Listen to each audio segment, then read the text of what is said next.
OBS, that's what it is. Yeah, this because Well, I haven't signed anything to see if it's being recorded, so yeah, we'll see how that goes. My lawful basis for processing your data. GDPR. I'm not using consent as a lawful basis. It's What? lawful basis is legitimate Orange interest, in here. in the legitimate interest of us all to have this archived. I cannot hear what's going on. I heard Just the Rob word. being Rob. Yeah, I just heard that you got archived this, but like, do you archive it all anyways because you record it? Yeah, that's what I'm saying. I mean, yeah, that's why it's business as usual. Oh, gotcha. Ooh. Yeah, Rob, the one I sent in the chat is basically what I was talking about. Where do you see the chat? Oh, okay, sorry, I didn't mean to shout. No, you have to go back to it. But So I was laughing at but yeah, it's like inspired by like your name. Yeah, that really looks like your name. No. Your name is an anime film that Oh, sorry. I was really confused. I was like, the clouds clearly do not spell Emmanuel's name. They spell. Well, at least you thought I was talking about myself and not you. You're like, why are you making something after my name? What? Oh no. Sorry, no.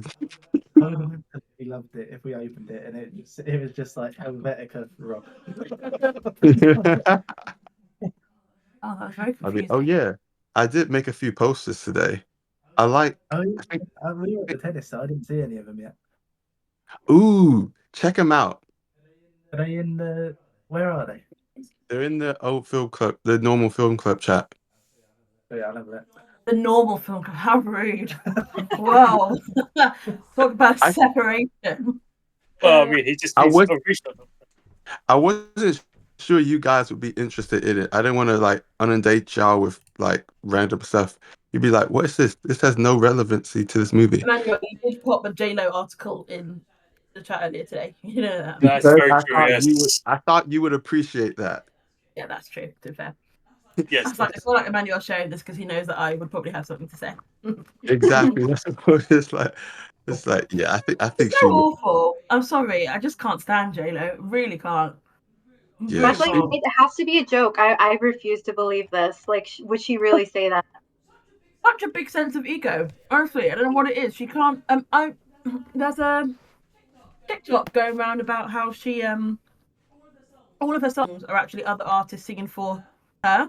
So it's like, how are you going to try and tackle a Whitney song when like you've been singing your songs and so bizarre.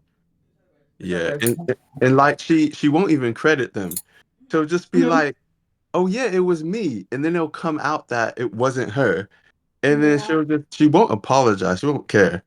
And just carry. It's like the amount of time she did artists dirty. I'm just like, nah, it's just a lady. Wow. Hi guys.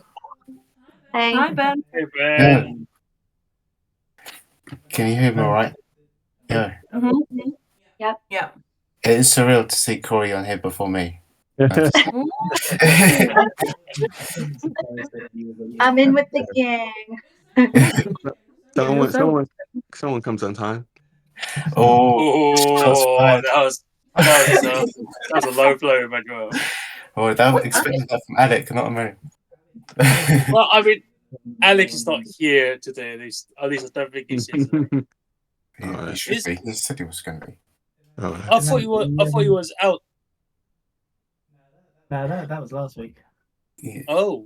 He's probably like having a strop because he expects everyone to be late, so he just ends up being late as well. Okay. Emmanuel, the Capernaum poster is spot on. Thank you, man. Emmanuel, have you made all of these? This is your work? So in the past, I used to make it all from scratch. These days, I don't have enough time. So most of it done with AI.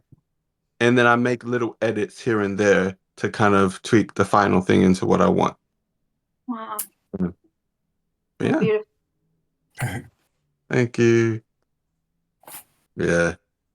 Thanks. I was Capernaum, man. I'm still trying to get Camilla to watch that. She will not watch it. Like Yeah, no. It's too sad, man. You can't make her watch it. She's just gonna cry. Yeah. You Like, can't it's just like, jump into it. yeah, it's a big Yeah, hurdle. I think you're out of order for making us watch it. I don't What's think it you should about? make us Camilla watch it as well. It's basically like the whole thing is about the concept of whether it's immoral to have children because the world is the world. Oh, you told me about it. Is it the boy who's We, not happy with we his watched pet? it when we were at your mum's. Me too, Well, mate, I didn't watched it while Oh. we were at your mum's. It's based on the true stories, and the kid himself like went through a lot of that stuff, and in the end, he actually gets. He sues his parents. Yeah, That one. he sues his parents for giving birth to him. Yeah, the stuff he goes through, man, and the kid like the little. It's almost like a toddler, pretty much. He's like this really young kid he takes care of as well, but like in real life, at the end of it, he gets granted like refugee status as well, or stay status in like a Scandinavian country, like with the help of the film as well. It's oh man, it's Yeah. that was it's such a good film though. This is the Yeah, thing. but Emmanuel, to make the story short, you came into the chat for Capernaum in tears. So you're making Camilla watch it. It's not gonna be a big. It's a very big hurdle, right? You gotta jump through like it's like you gotta go. Yeah, I watched it and I cried. So when you watch it, you're gonna like tears of like rivers just gonna be coming out of your face. It's just like yeah, that's a big hurdle, man. It's like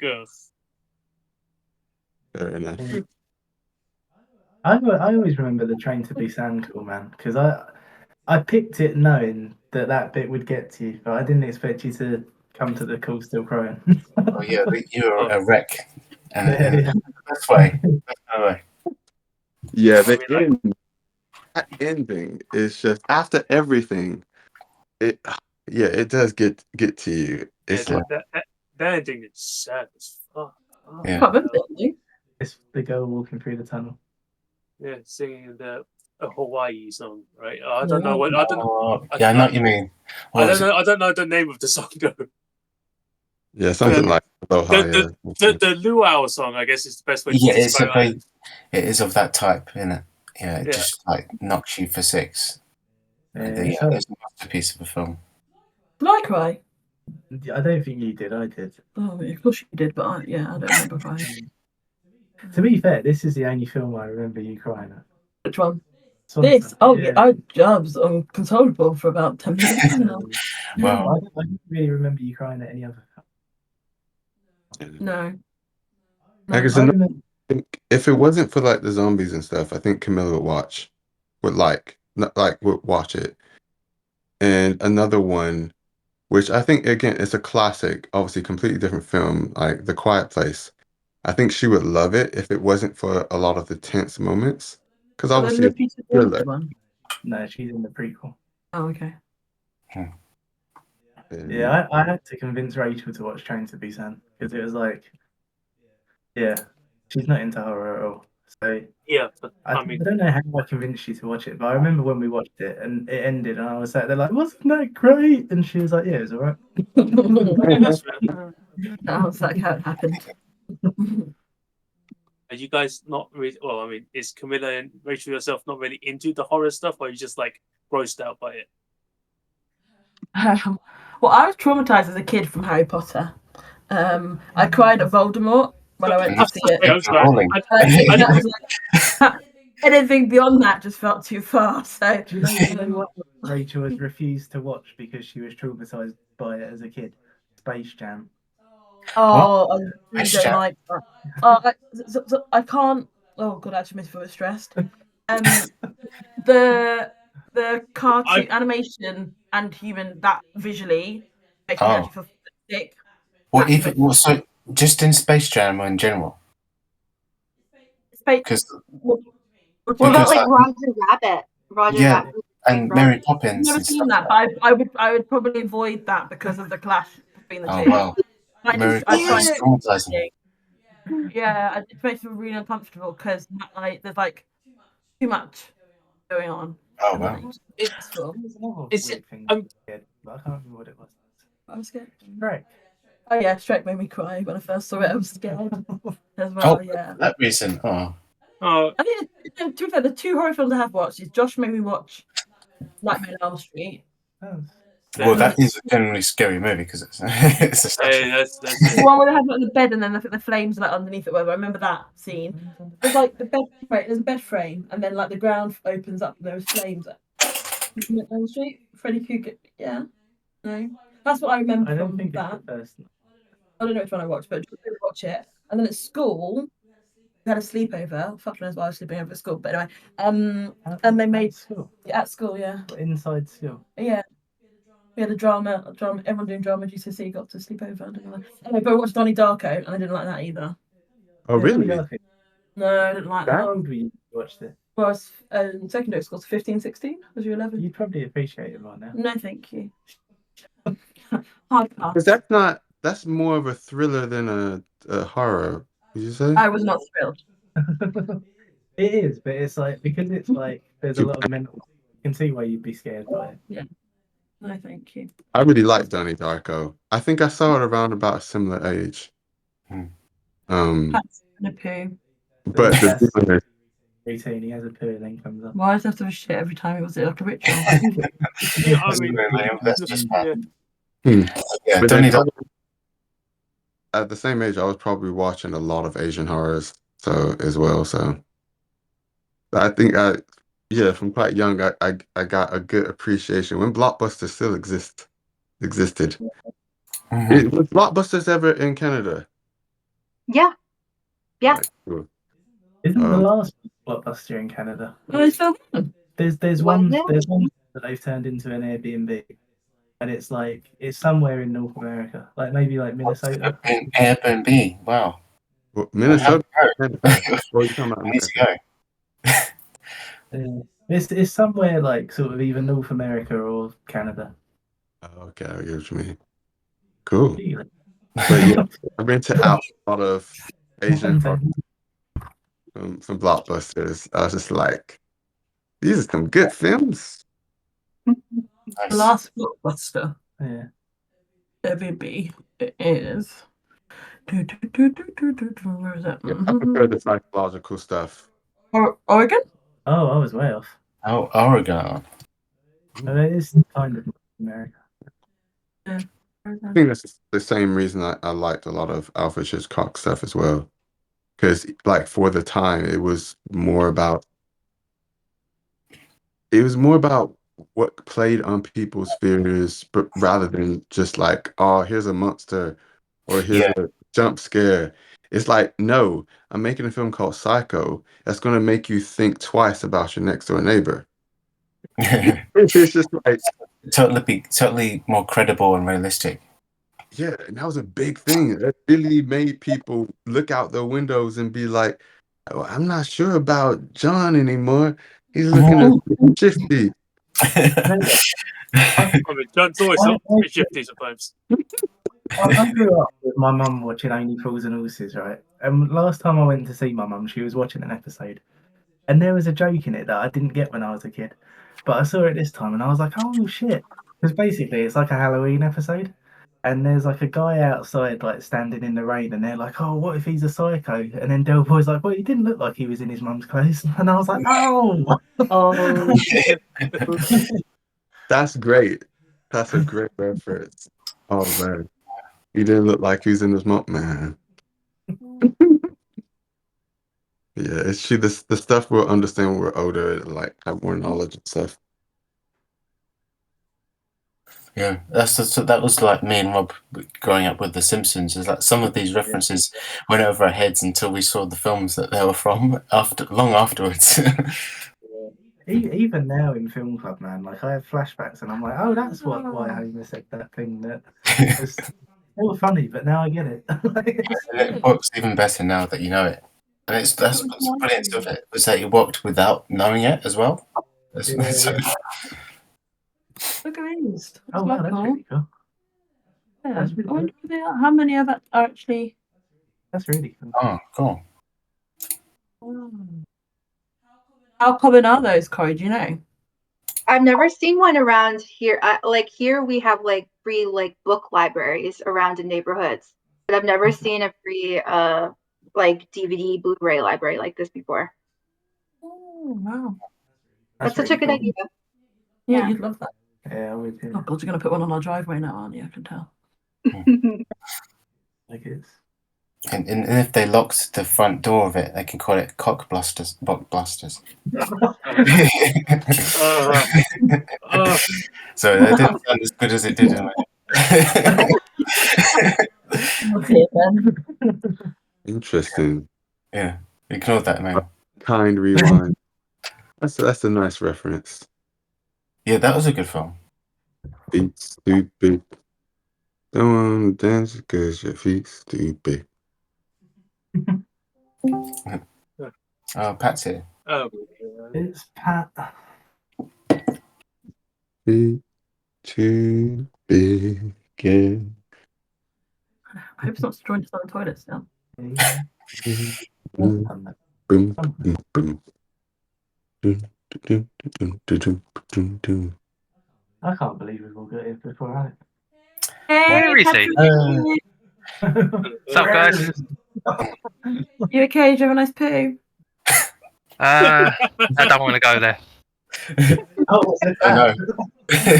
Oh, it didn't sound very good. Pat, did you cry? Nah. Well, I'm a little bit red currently. That's how stressful it's been.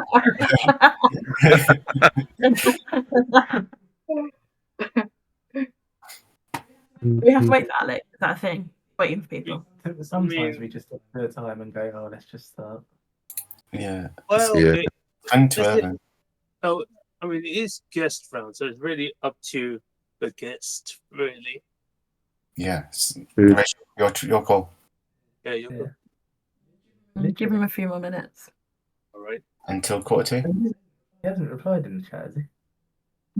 Yeah, he Yeah, usually you can see if he's online or not, but he's not. Normally he's online all the time. Like just Yeah. doesn't. He's always online. He's been online all day from what I can see. But not now. Yeah, hopefully the order's all right. Wait, the director's feature film debut. What? What, Swan Song? Yeah, No. Damn. that's mad. I know Apple has that funding, but still to come out the gate swinging like this. Dude, what's even madder than that though? Is this is Mahershala Ali's first leading role? Wait, really? No What? way. Really? Yeah. What? Yeah. What did he do? About time. Wasn't Moonlight his leading? Oh, actually, no. I suppose Moonlight wouldn't count, would it? He might for supporting Yeah, actually. it didn't mean like he was only in it for 5 minutes. We're supporting Oh, actor. okay. So not Moonlight. Yeah. No. Green Book was after this, wasn't it? Green Book. Green Book was before that. Green Book. Oh, but that was a co-lead as Yeah, well. so what? Yeah, because I mean, he's the main. Oh, you can say he's the I main think even character. Green Book though, he was nominated for supporting actor. Oh, okay. Yeah. Oh, that's injustice to Mahershala. Yeah. That's mad. It's more impressive how good this film is for like showcasing the director's talents and his talents so well. Yeah, I Yeah, mean, compared to him, like his first lead role, and he like basically gets 2. Like that's not bad. Yeah, Yes, that's great. that's he's so good that he supported himself. Yeah, so like, he's putting Will Smith to shame. It's like, yeah, Gemini Man, fuck that. This is how you do it. Oh yeah. Oh man. Gemini Man. There is one scene in Swan Song though. It's the one where he's like, "You're not me." Like when it's like flipping what? Why are we starting film club? It's just what happens. it's There's not like, between the two Mahershala Ali's, and it's just like his face in like as Cameron and his face as Jack are just completely different, and it's like, man, like he's so good. Yeah. I thought that was a lighting trick, wasn't it? Because they put them in like the windows, obviously, right to the back of them there, and because they filmed it to show them as 2 characters, isn't that kind of the point of it? But we are jumping ahead. We are jumping ahead, aren't we? But it's also the what's the guy's name? The guy who directed I forgot the name of the film as well. The Ray Winston film. He was in the fifth. Gary Oldman. Okay. It's a bit of a Gary Oldman thing as well. Like it's the way that he holds his face. Like it makes him look like more than one person. Let me check what's up for Alec and then if I'll start. Even though you've already started, rudely. We could ad lib. We could ask actually, because you ladies weren't here beforehand. Let's ask, what is your favorite I potato? love that sound. You ladies, how polite. What is your favorite potato dish? This is a chat from a long time ago. Like just your ad lib. Oh, I remember this chat. This was like 2 years ago. What's the Yeah, genuine question? Actually, That is my it. favorite potato. Okay, because this is the serious, so I just want to know it's a serious question. My favorite potato. Wait, when is a potato dish? Is it like type of potato or actual dish with potatoes in it? Like per se, it could be like curly fries. It could be like wedges. It could be like Oh, I'm a triple cooked chip. Okay, that's a good choice. So we've had It's nicer than single cook. When have we I do not. In restaurants, yeah. Yeah, but if you love it that much, why don't we do it? You don't like chunky chips. You like fries. If we're gonna like triple cook them, I'd be into that. You don't like it. When we go out for a meal, you'll pick fries. I pick a chunky chip. Yeah. But if we triple cook them, then I'll be up for it. So when it's on a menu in a restaurant, you don't pick it. I don't know. I've never noticed it. It's just Anyway, that's what I would be. Okay, yeah. Okay. Do you go for You like something?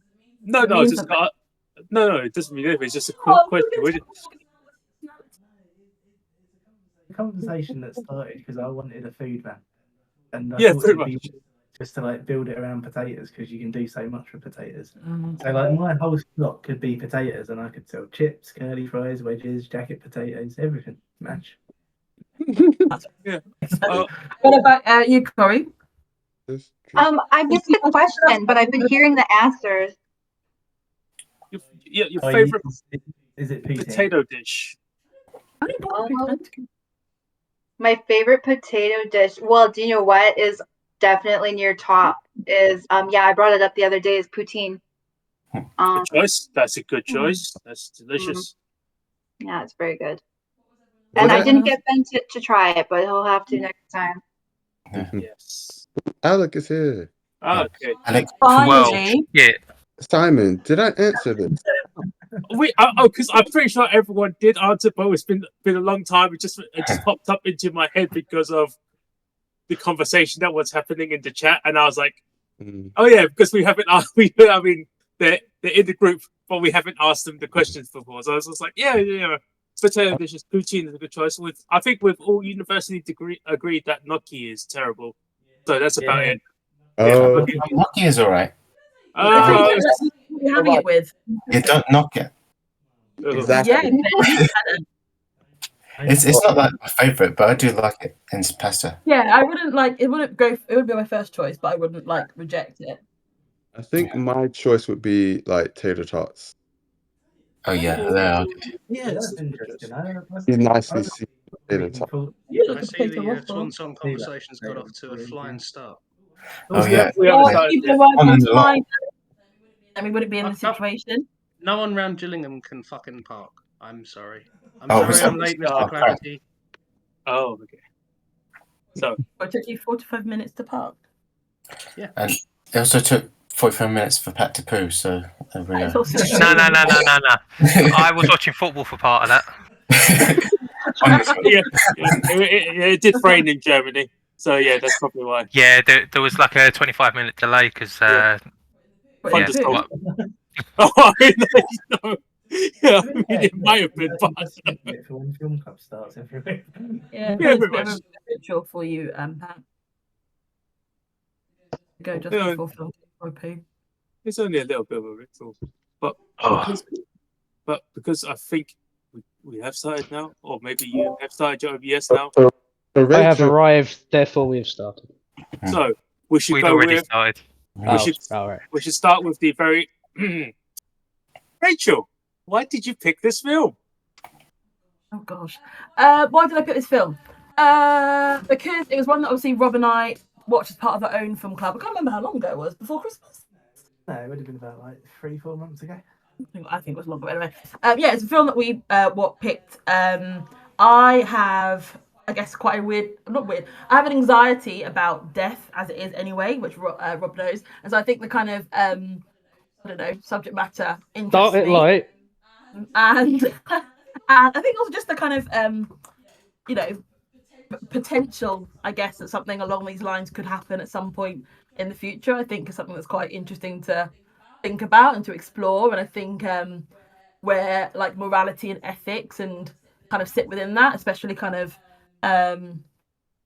yeah, I guess the core theme of the film is about the kind of him making that kind of choice for someone else and kind of taking away the choice from his partner and obviously the son as well. So I thought it'd just be interesting to kind of reflect on as this week in work I've been talking a lot about kind of AI and kind of dangers of it and where it's going to go and how to use it properly. And I think I think there's just a lot of food for thought for it from it. I think we can all agree, Mahershala Ali was absolutely incredible in the film. And I think I said to Rob, it's pretty mad when you think this film's just been sat on Apple TV and by chance of us just looking through it, like it hasn't really got the attention, recognition I think that it kind of deserves. So I thought it'd be really great to share it a bit more widely, even though my first choice was Mamma Mia, but that was heavily vetoed.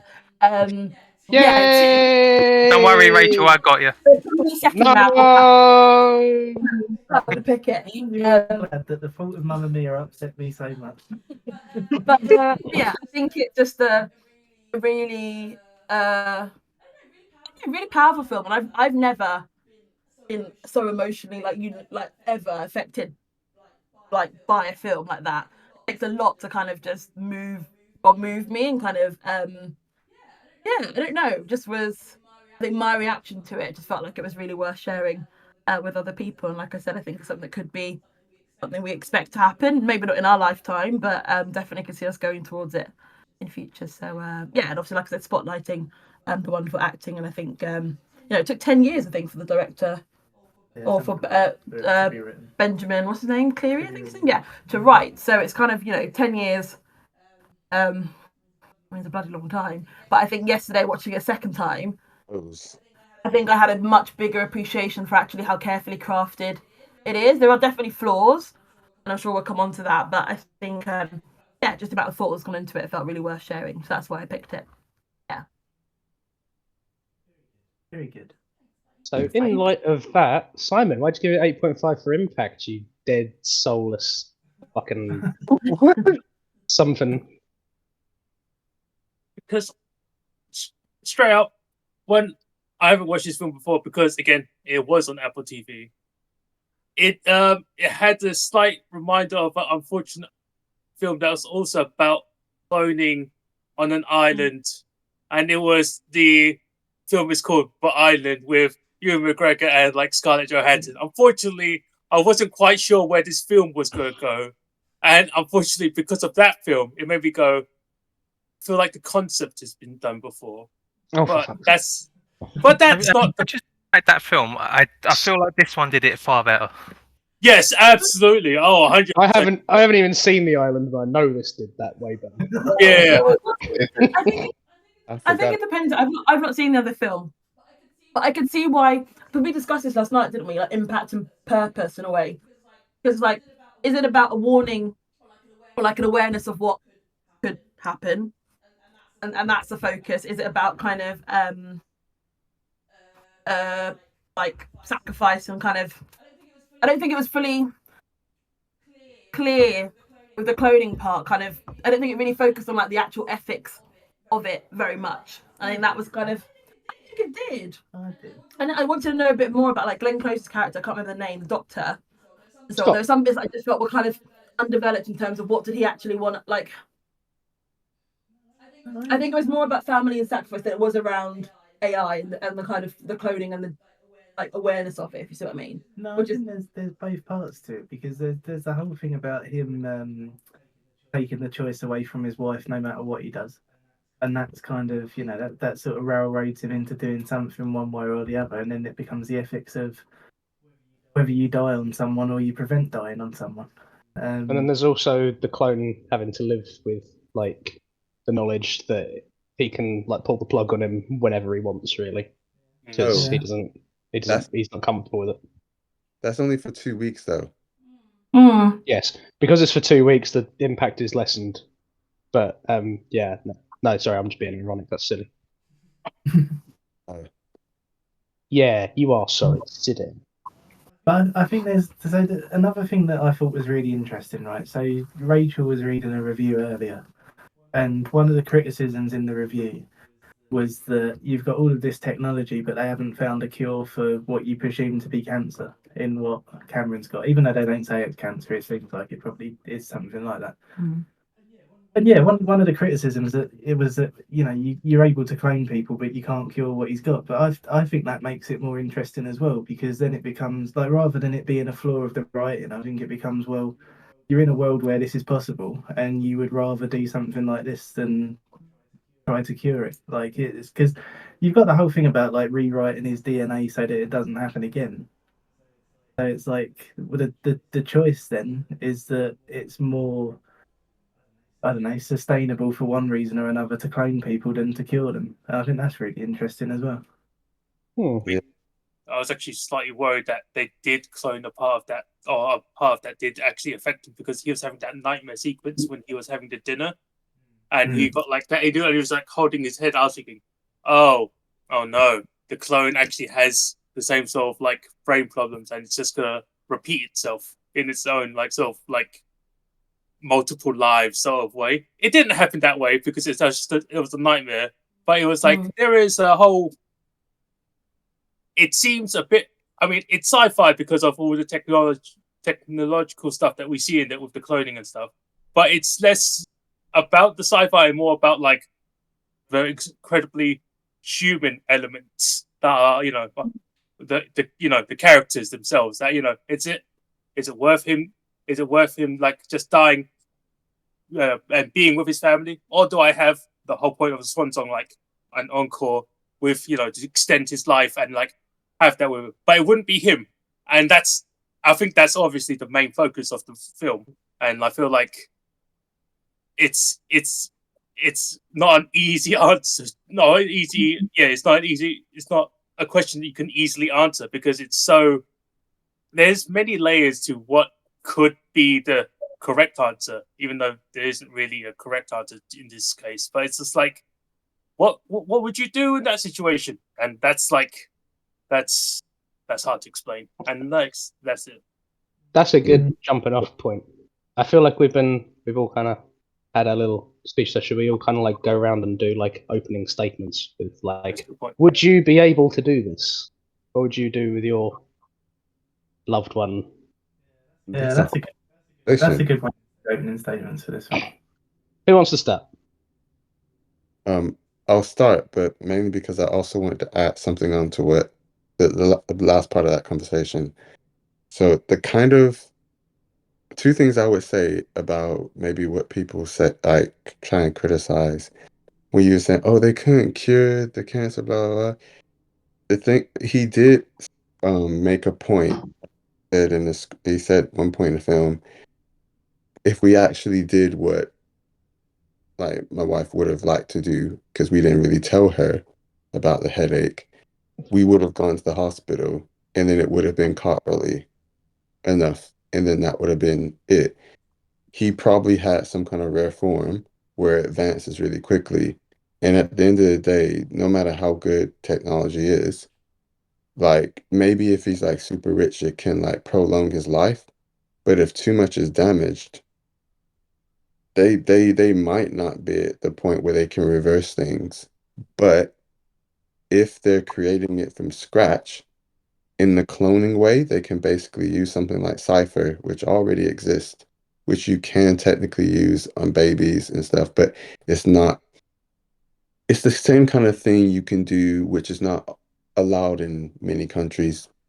Is allowed, but not here. For example, like you can change the color of your baby's eyes. If there are certain traits that your family has, you can ask them to alter that trait so that they don't end up with like sickle cell or certain things. But there's all ethics, of course, around that. But obviously, Cameron's character is too late for him by the time he finds out. So are you gonna do that when you and Camilla have kids? Are you gonna get like big anime eyes on your baby? What? You just love anime. I didn't know if it was a thing you're gonna do. I know it's a joke. It's just a random like I don't know anyone who would. I mean, there's some different people out there. I'm talking about a lot of people rather than very niche minorities. Anyway, ignoring that one. Sorry. That's as a kind of, I guess, an obvious answer, unless there was something and I think this is what most people would like. Unless the kid your baby's in the womb, obviously they do different genetic testing and whatnot. And if they're just like, okay, your kid has this really life debilitating thing, then yeah, of course, we would love to be able to ask them to alter something so they could have a decent life. But I think that's what most parents would want anyway. Um, but yeah, in terms of the film, in terms of opening statement for me, the film was again, I think like someone else said, very thought provoking, gets you to think of that whole subject and everything around. And from both sides, like, is telling the truth the right thing, or is actually preventing them from knowing that truth better situation? And in his situation, yeah, if she did know he was dying and then died, would she be able to survive that? Would his kids, who might eventually, the other baby might be born, would they have to grow up without both their parents because her mental health took too deep of a dive after that? And even though they only kind of hint that a little bit, it's just like, yeah, it's so messed up that obviously he wants to be completely open with her and she would love him to be completely open. But his family might not be able to handle that. And the kind of ripples of that is that if both parents are gone as a effect of each other, then the kids could end up in the system. They could have horrible lives themselves. It's like a few of us have maybe like have known different people, kids in the system. Me and myself, I've seen how bad it can be. And it's like, even though it's so messed up, by him doing this in this particular situation, obviously every situation is different, it means that he probably has given them a much better life than telling them the truth. But of course, if they was in a very different situation, maybe he could be truthful and everyone would be all right. But I think it's very nuanced and it really depends on the situation. Like, what is the right thing to do for that situation? But that's my kind of bit.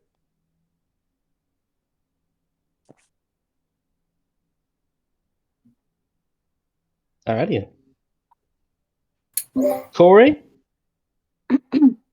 Yeah, might as well get mine over with. I was just telling Ben that I'm probably gonna cry at some point during this chat because dang it, like Rachel, you said that this like subject matter really hit home for you personally, and it does for me too.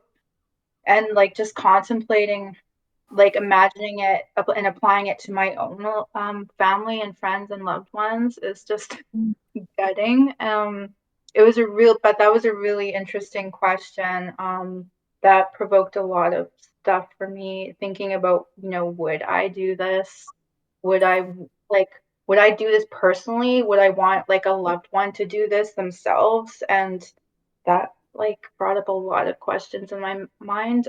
This is why this movie, I can't remember exactly what I scored for Purpose, but I'm pretty sure I gave Purpose like a 10 out of 10 because of this, like the questions that this film brings up is just like the biggest that I can think of. And I was thinking, I don't think I'm leaning towards I wouldn't do this. I just didn't like the idea of it being completely hidden from my loved ones. And this is like really messing with like some core basic like facts of life, like the impermanence of life, life ending is just like so natural and so huge. And so to like change that, I just can't imagine that going well. I don't know. And like when in the movie when we see him during that dream sequence and it was a question of like, maybe his copy isn't going to work out very well. Like that was like terrifying. And especially since in this film like he was one of the first people to go through this process too. It's just like I definitely wouldn't be in that first like experimental phase. No, 100% not. Yeah, so I'm not sure entirely. There's like more I definitely am looking forward to getting into. One more thing is that I too like the character of Glenn Close. Like I really did want to know a little bit more of her backstory. And then I just had the question of just like, like there is the art to just like how much do you hold back and how much do you like explain. And so I was conflicted about that. But yeah, this movie was incredible. You set a very high bar for the rest of us, special guest Rachel. But yeah, I was very happy to have like you introduced me to this, and I just like thought it was amazing. So yeah, thank you for that. Blimey, that was very verbose for this chat. Very intellectual. Yeah, we're not used to that. I was like, damn, there's a lot of insight going on here. I'm not used to this. I didn't have my seatbelt on. Raise the standard.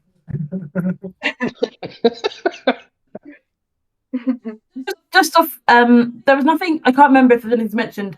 But what Corey said, I was going to ask a question because I guess they didn't mention in the film about the life quality of Jack, like Cameron 2.0, did they? They didn't mention about kind of what the long-term like aspects were, did they? In terms of like how he would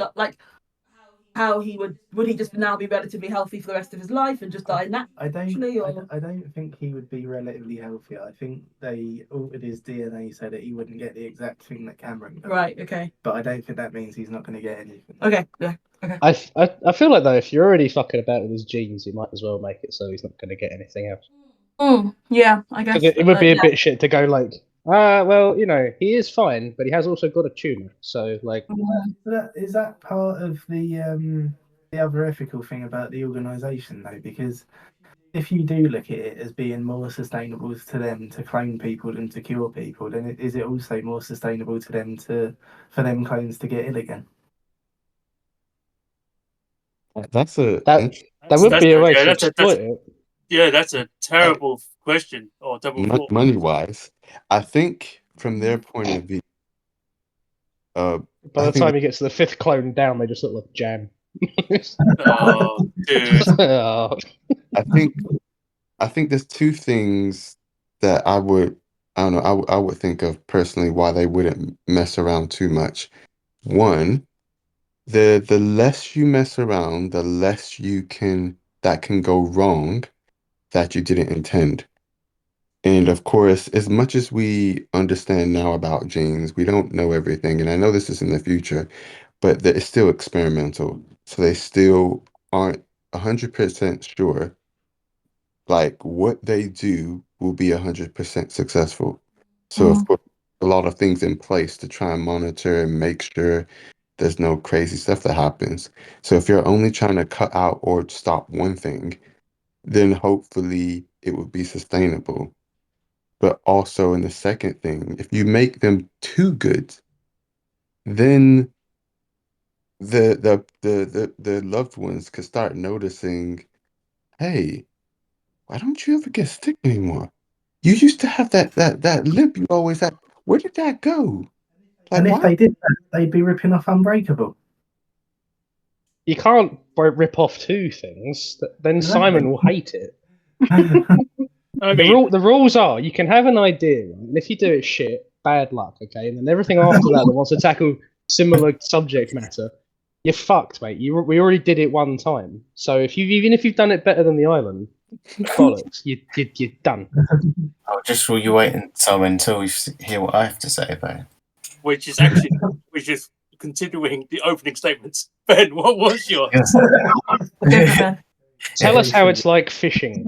And no, what struck me More about like it, X-Machina, to be honest. it wasn't because it was like that or fishing or anything close to it, because it reminded me of obviously one of my favorite shows is Black Mirror, and that show deals with a lot of science fiction concepts like this, where it's kind of like this near future where these possibilities seem possible, and the idea of bringing someone back from the dead and using cloning and the ethics of that, that was quite very poignant and very interesting and very it struck me quite well, because of one of my favorite episodes is Be Right Back, where Haley Atwell's character brings her husband back, played by Domhnall Gleeson, also in a very similar film as we've discussed in the past in Film Club, Ex Machina, which dealt with very similar film themes. But that aside, I felt the idea of bringing a loved one back, even though you know they're not real, which Black Mirror did so well, was fascinating. So this kind of takes that concept even further. It's like how if you can bring them back, and if they're so indistinguishable from the real life person, they are basically a person, aren't they? Technically. And so is it morally right to do this and behind someone else's back, your loved one's back, your wife? And the fact that she doesn't know about it, like we discussed, is quite a very big talking point. And the fact that the clone himself has no say in who he is and why he is, and obviously he's suddenly born into this world. He has the same memories in that he has every right to be his own human, his own person, this and that. And then obviously the big point in this film is that he gets his memory of all this happening, him being a duplicate, is erased in the second week, and he just goes on living his life like nothing has happened. So technically it all works perfect for like Cameron himself, the original Cameron.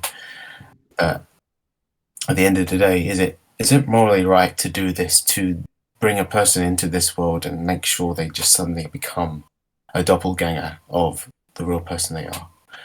So these themes and ideas are so incredibly good.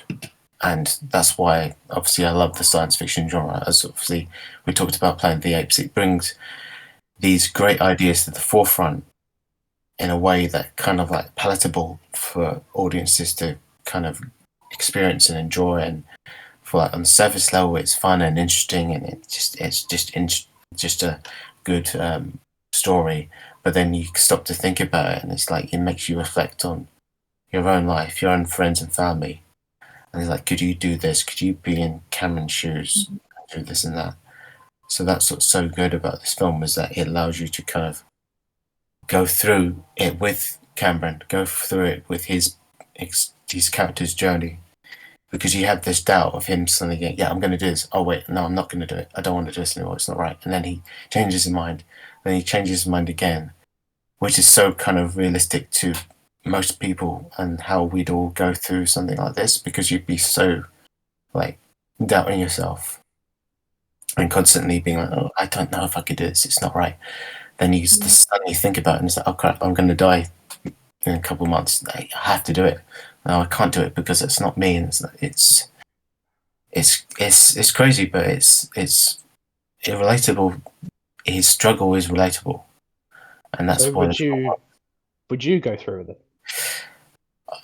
I don't think I could. I think got to the point where you're just face to face with your own clone. You'd be like, hang on, this isn't right. this is against nature kind of thing. And they'll probably be thinking the same as you are. And he's like, who's this?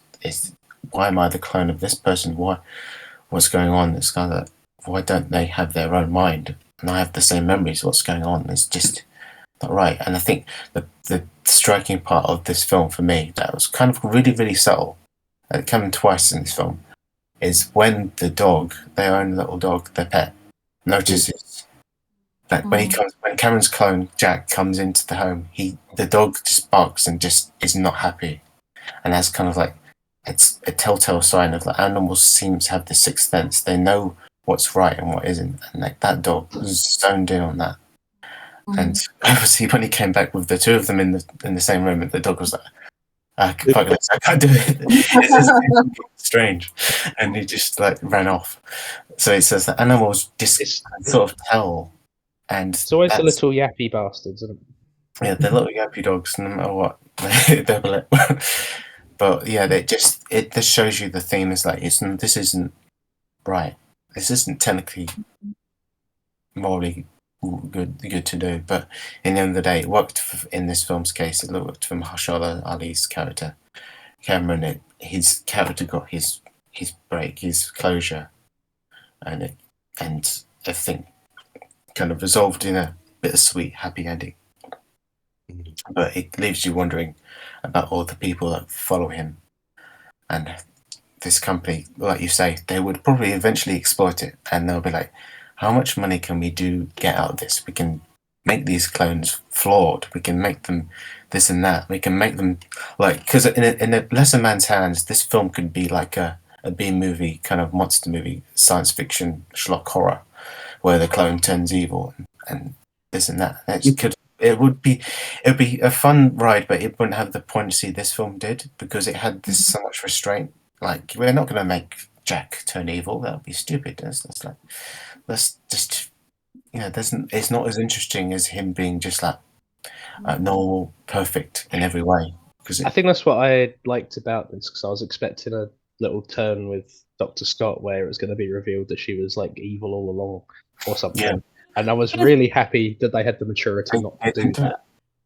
But I think the antagonist is like the condition of its incoming death, and it's like it's kind of like real life. There's not like an evil moustache twirling villain kind of thing. It's just death, and it sucks. Yeah, and I think it was interesting that it's okay. I think it was interesting that there was that moment where her and her, I don't know, second in command, whatever, had that difference around, was he ready?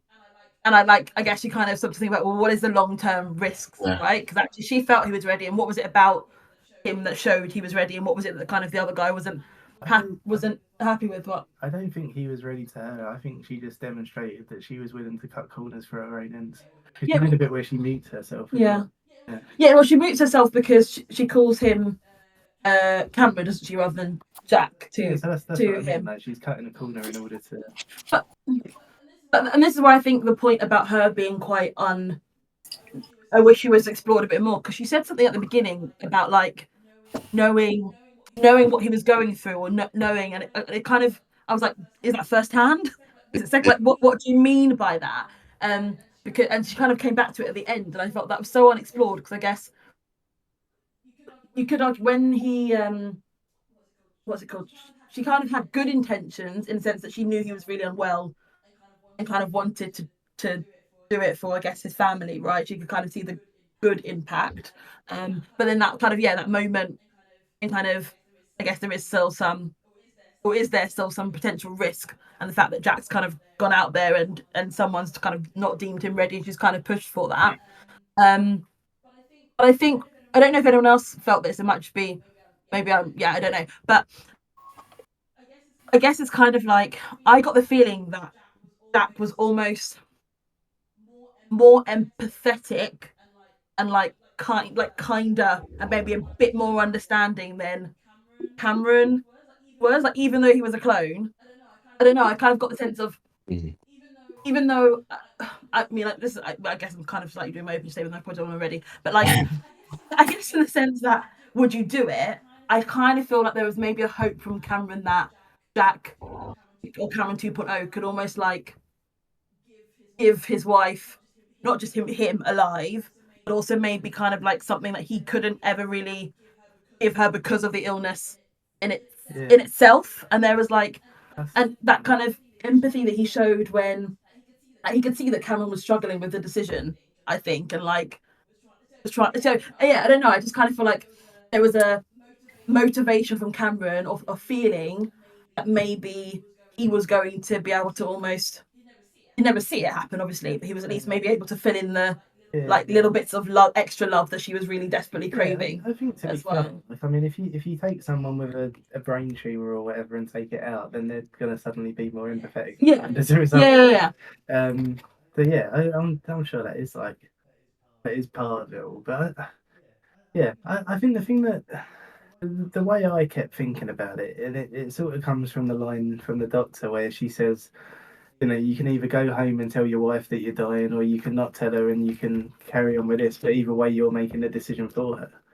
Yeah. Like that's what kind of like contextualized it all for me. Because if I'm looking at it kind of like, because with things like this, I always relate it back to my dad. Like no matter what it is, like that's always the kind of thought process that I go through. And it's like, if I had no idea that any of it happened, then I would love if he could have done this and he'd still be around, and that'd be great. But if I knew what you had to go through in order for it to happen, that's the reason why I want it to happen. Mm-hmm. So then it's kind of like, well, on a selfish level, yeah, like take the decision away from me. I'm none the wiser. That's great. Like, but if you are conscious of it and you know the process, then that's a completely different thing. Like, and then I started thinking, well, like if it was me, would I be able to do it? Yeah, I was going to ask you, would you do it? Well, yeah, but this is the thing. I don't think I'd want. Well, no, I wouldn't. I wouldn't want you to do it, but I think I would probably do it myself because you'd actually be the perfect cover, because Rachel would be like, "Gosh, Rob, you are crying a lot." Wait, you would make a clone of yourself for me and not tell? Yeah, I think I would. Yeah. Oh, yes. See, it's like that makes me feel really emotional. I feel really sad. Like, because there is that like it's difficult because I wouldn't know, but that feeling that I could, that deceit from somebody you love and you trust, and to be not fooled. That's not the right word. Yeah, but this is the way that's devastating. But this is the way that I'm thinking about it, right? So it's going back to watch him undig this hole. It would be really fun. Let's do it. It's going back to what the doctor said, right? So it's either way, like I'm making the decision for you, yeah. And so, in my experience, like the grief of somebody that close to you dying, it doesn't go away. Mm. And I don't like the feeling of making a decision that you. Oh yeah, he's about to cry. Yeah, like that grief, it don't go away, right? And I hate the idea of making the decision that you've got to live with that. Yeah, but then you're making, but then you've hidden a massive part of yourself from someone that you love, you trust, the fact that you've just hidden that and you've replaced, like, with good intention, but you've loved that. And I don't know, I just think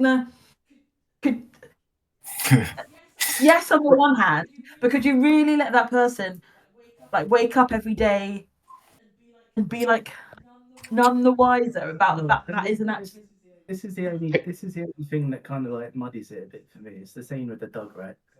So that reminded me of when we were talking about the Five Devils, and like, so the Five Devils is all about the sense of smell and that kind of thing. And the idea comes from this idea that when puppies are like newborn, they kind of like have to learn how to use their noses as like a time machine kind of thing, because their sense of smell is so strong that they can smell things that have happened like before they were born.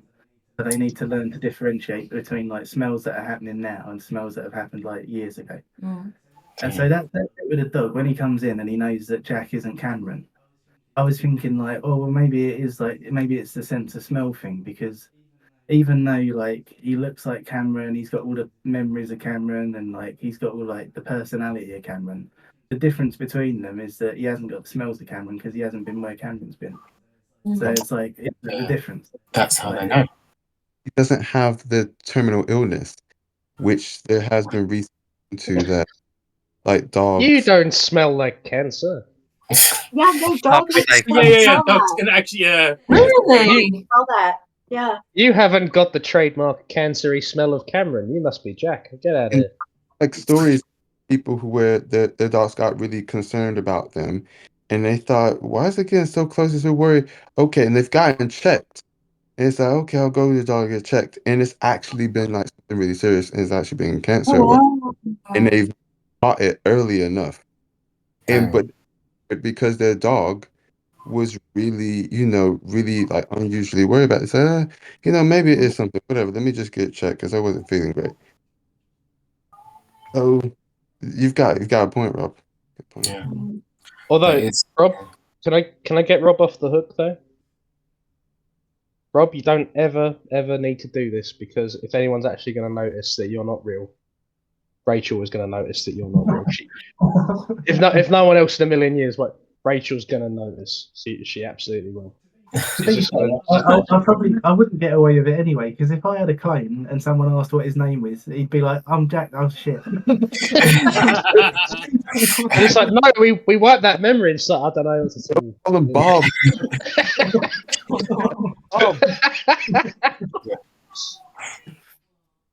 That's the thing, though. It's the idea of like the person feeling like, but not knowing, like the love or the lie. Is like, yeah. Oh, I don't know. It's so stressful. Now you've watched this film, Rachel's forever going to be just a bit suspicious. There's just going to be like a level of suspicion. She's just going to try and catch her. Is your name Jack? And you're like, ah, fuck yes. But that's the thing, isn't it? Like if there is potential for this, like, in the future, that could happen, right? And you wouldn't know. And I think that's really scary. How fucking pissed off would your clone be if he's like, right, man, time to settle in, and Rachel's like, you're a fucking clone, aren't you? And he's like, oh Jesus. And she wasn't expecting to be right. He was like, shit, she knows. She knows. If this were to become like an actual thing, a real thing, like, and if this film was talking about like the beginning stages of it, right? And then, but some people knew about it. There's a flashback scene where like her brother and her and Cameron are all at the table talking about it, right? Yeah. And it would eventually become like common knowledge that this was a possibility, and then I'm sure everybody would be having discussions. And I think it would come to just like when I think like families and like and couples would have a discussion about it and say like, either don't tell me or do it and tell me, or blah blah blah blah blah. But the one thing that I really don't like about it being done without my knowledge is that my loved one is ending their lives like by themselves, like not me. That's like, I just like, like I get the selflessness of it. Like, Cameron was making a sacrifice, wanted to protect his wife from like future pain. But I'm thinking like we all, like, down the line, one of them is going to go, like life ends. It's just part of it. And so just like, I think I just wouldn't want any of my loved ones to go through that alone, like hide it from me completely. That just like breaks my heart. That's something that I'd like to tangent off of if I could. Alec, what's your opening statement? I'm glad you asked, Alec. Yeah, we haven't had that till Simon as well. We'll get to it. It's 11:30. We're going to do some opening statements again. I think that what we just brought up there, Corey, like it's really, really crystallized in like a certain scene that I was really, really impressed with. And it's when Poppy tells she's talking to Cameron about the new baby, and she's going like, "What's up? What's up here? You all right?" Because he's kind of getting a bit tearful about it. He's looking like a bit pained, and she's like, are you all right with this? And he like desperately wants to tell her, but he's also kind of there's just kind of that weight there of kind of like, if I tell her, this whole thing gets fucked. And he's like, and it's just, he wants her happiness, like so bad, but he wants to tell her also so bad, and those two things are just kind of conflicting against it. So he has to find a lie, and that's I'm still adjusting to the idea of having another kid. And she's like, "Oh, baby," and she pulls him in for a hug, and you can just see him in his face, and he's like, "Fuck!"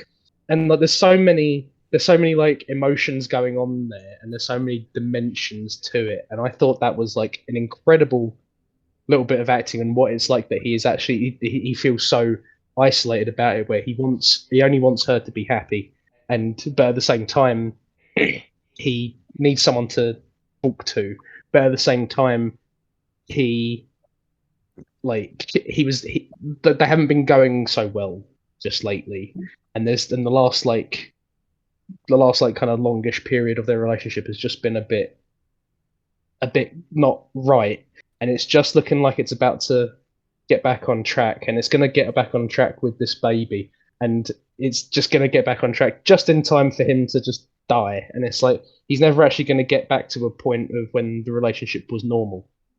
He's never going to get that again, and he's kind of just realizing he's never going to get that back again, but he could if he was just going to live like 2 more months maybe, but that's not the time that he has, and he's just trying to consolidate like all of that, and it's just kind of knowing that you had something and now it's gone, and now it's like just kind of it's kind of fucked, and you're never going to get it back in time, and it's all just because your body's failing.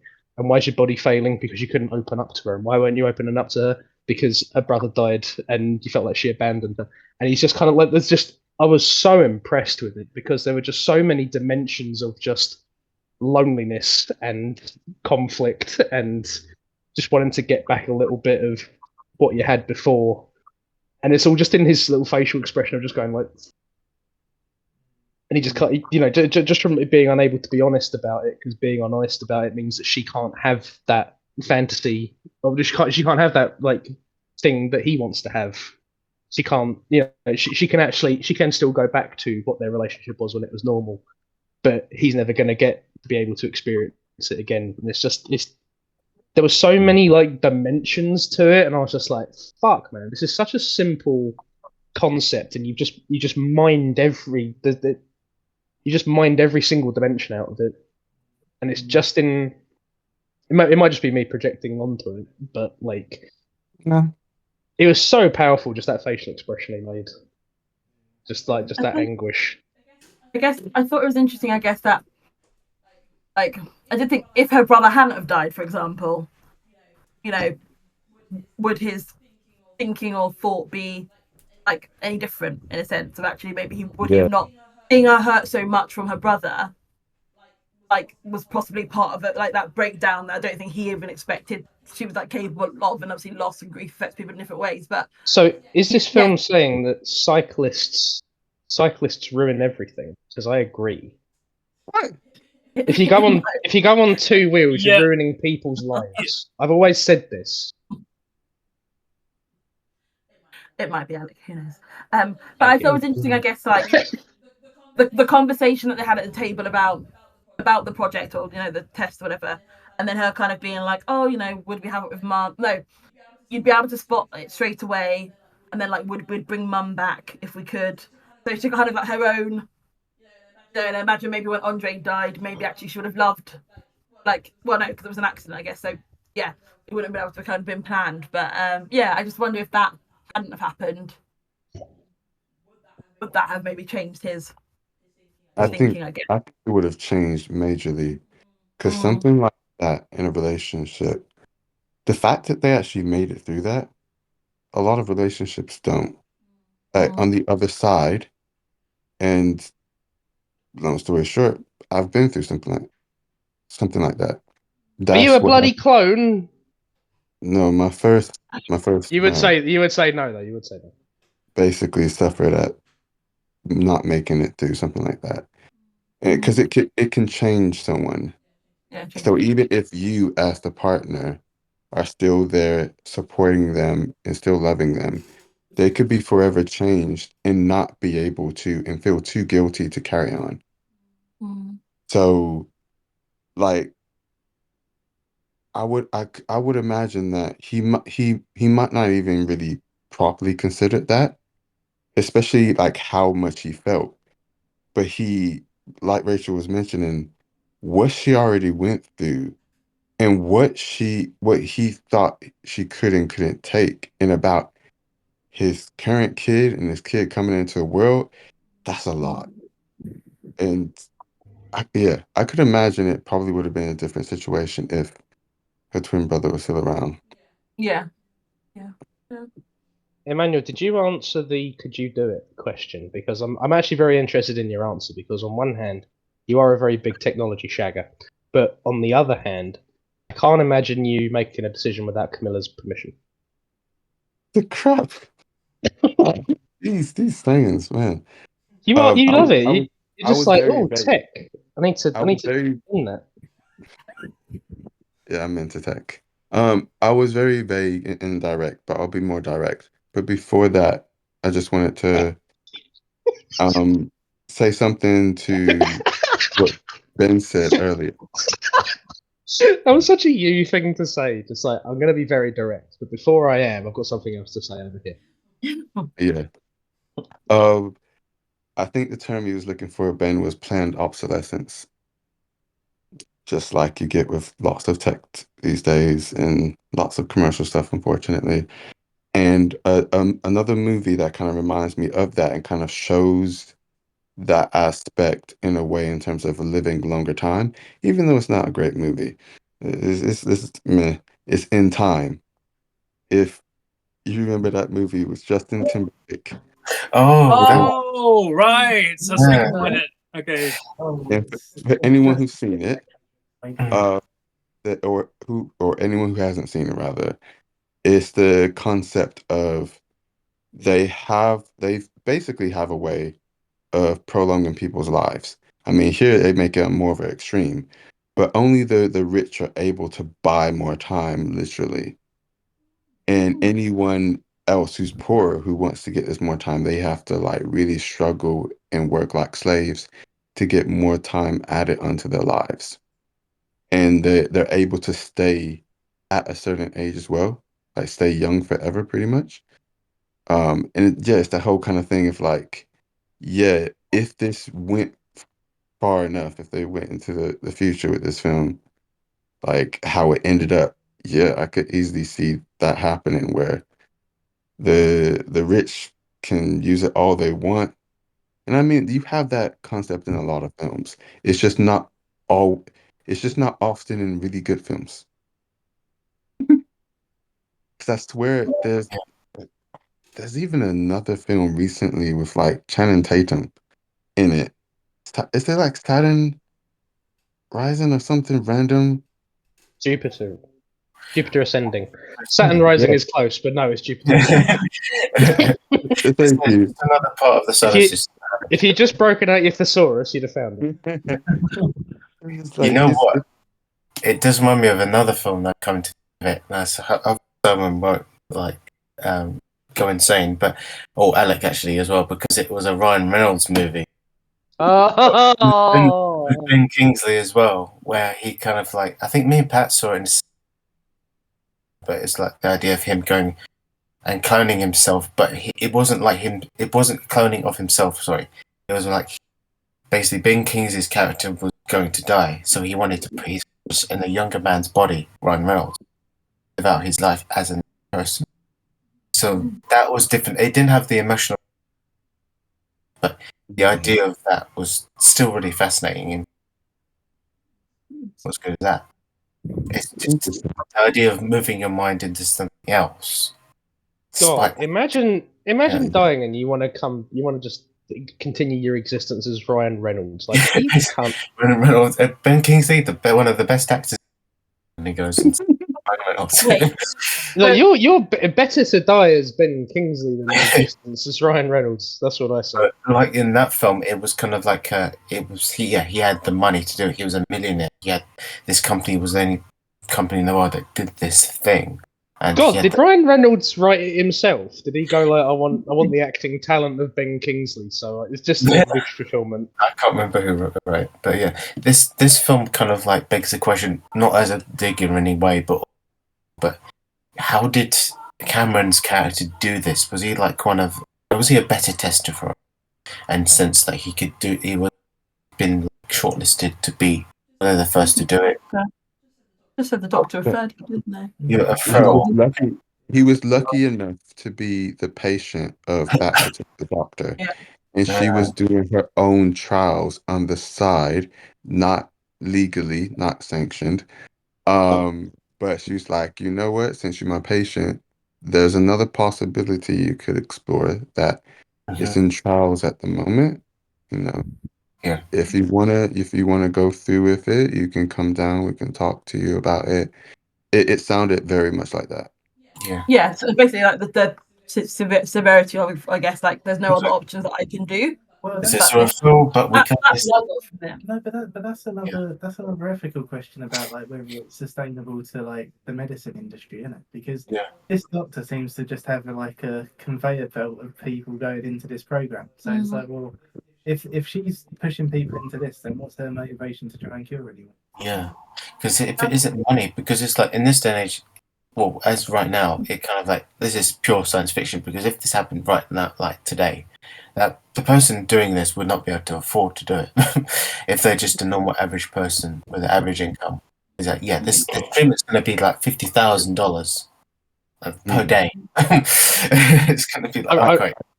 I realize Emmanuel's going to contradict me here, but I do enjoy the idea of just kind of like she tells him like we completely replicated your entire cellular structure and we just made it so you don't have cancer anymore. And he's like, can't you just make it so I don't have cancer anymore? And she's like, that's ridiculous. Get out. And the bill is Emmanuel. Straight question, yes or no, and then I think Pat, I don't know why I call him Patrick. I'm in trouble. Haven't actually given the opening statement. I think it's important. They should also share their opinion. So, would you do it, yes or no? Wait. I'm sorry. I'm getting to it. Stop avoiding the question. And then Patrick, and then Simon. Why do you call him Patrick? I'm not avoiding it, but it all. I've asked you twice and you haven't answered it once. You're avoiding it. Because I'm let's not go on tangents. Go for it. I think you're right, Alec. That's what I was going to say. The last thing you just said, in a very short way, yes. Making them not be able to get cancer would make them superhuman. I don't actually think they'd be able to do that, or that would be ethically a whole nother ball game. To make Homelander 1.0, I don't know. Anyway, that's basically The Boys. That's literally like where we start to go into. Let's not go into that. Anyway, getting into actually answering my question, but also talking about something Ben was saying brought up as well. Meeting your clone and talking with a clone in that situation, I think it very much depends on obviously the type of person you are. I think separate from like would I do it or not, if I was in a situation with a clone, wait, I'm getting there. It's like hearing an MP speak. Oh, sorry, what you say? Sorry. Oh, for fuck's sake, I just want a yes or no. Jesus. You're like a politician. I've always supported Labour. Let's not get I'm into that. voting green. F that right now. Anyway, that's a whole nother conversation. Oh, what you call it? Sorry, I'm losing my track. There you go. Oh God. If I met my own clone, I feel like, especially in that situation, I'd be happy to talk through someone, basically talk to myself and bounce this deliberation off and really go through everything. Is what I'm doing right? Does this make any sense? Am I just like, even though in a weird theological way, you when you debate with yourself, is it just an inward spiral? Because you're biased and you come from a certain viewpoint and it's not outside. But so it's kind of like if you could have a conversation with yourself that wasn't just internal, would it be different to? But also, how much did Jack want to actually exist? That's something that I don't like. Well, Yeah. that's the other part of this, right? So so Emmanuel's idea of like having a clone of himself so that he could have a conversation that isn't just internal to himself with himself. But the other ethical part of that is like, what if the result of the conversation is that you both want to continue existing? Yeah, because I felt like Jack did want to exist, and there's a worry about being shut down and experiencing death like he's him experiencing what he was created to solve, like him being fearful of death, as well. But yeah, anyway, go on. I shut you down with death. Alex. Oh man. No. I would be glad to talk to, I guess, myself about it in that way. But to answer the question, this is the problem why I was indirect and quite vague in saying it was quite nuanced, because I could never give a straight yes or no, because it would depend so much on everything that was happening, that happened before, and what I think might happen in the future. And while initially I'd want to, initially I'd always want to ideally just tell the truth and just like go through it as naturally. However, if a situation happened that put it similar to, like I said, like my first kind of marriage or whatnot, I might not. I might go through with it because I've seen what that does to people. I'm trying to stop someone from taking their own life, and things that happen, like it not only changes that person, but it changes you. So it's like it really depends on what has already happened and what's going on in that situation. So I could see myself going either way, but that's also why I really want to kind of, I guess, yeah, like Rob said, the kind of ethical situation, like talking over it with myself and going, I really need to talk this through and be like, I'm considering this, but I'm still not sure. But like, what are you thinking? Like, am I just tunnel vision? Could I be seeing this from a different point of view? So yeah, I would be very much undecided until I went through all the deliberations about it. And I would never be able to decide, say yes or no from here, because I'm literally in the middle until something pushes me either way, Are basically. you telling me I waited all this time for maybe? Yes. Fuck! I basically said maybe, but now I've given more detail to why. Quickly and then. I wonder though, right? So I don't know if you're religious at all, Corey, but I'm assuming that you're still the most religious here, Emmanuel. So I wonder if that has anything to do with how you view it. It doesn't come into it, personally. Um, it makes sense. But personally, it doesn't come into it because I'm mainly thinking about the human element. Mm. At the end of the day, I'm not, I still wouldn't do assisted suicide because of like religious reasons. Um, that's what you say now. She's actually coming to the room now. Um, Actually, while Camilla's there, is she scoring this? she didn't really watch it. Do you want to? Yeah, she Is it she was is she gonna be, going to watch it? yeah, possibly. She did Fuck! because of how sad she knew it was going to be really sad, and The House of Non-Committal. she wasn't in the space to watch the film. And I don't blame her, Yeah, to that's right. to be honest. So I haven't spoiled it for her, but she knows enough to kind of she watched over my shoulder quite a bit of it, but she doesn't know all the context of everything. That's So, fair enough. That's fair enough. but, Doing this suicide. no, he's doing something else. I was just giving, I was saying to Rob something else. But yeah, that's, did I answer Rob? Yeah. I think I get it. I think it's like it's more nuanced than assisted suicide, and which I get, to be fair, because that's kind of like that's quite explicitly forbidden in Christianity, right?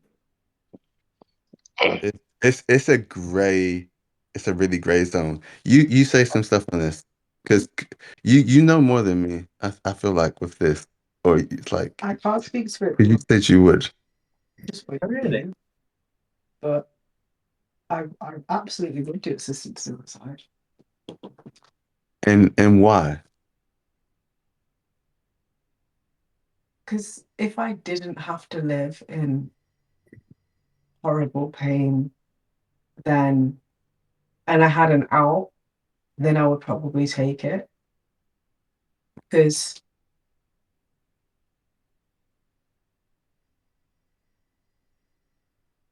I think mental health wise, knowing myself well enough that I'm already I've spent a good amount of my time kind of looking for reasons to stay alive in the first place.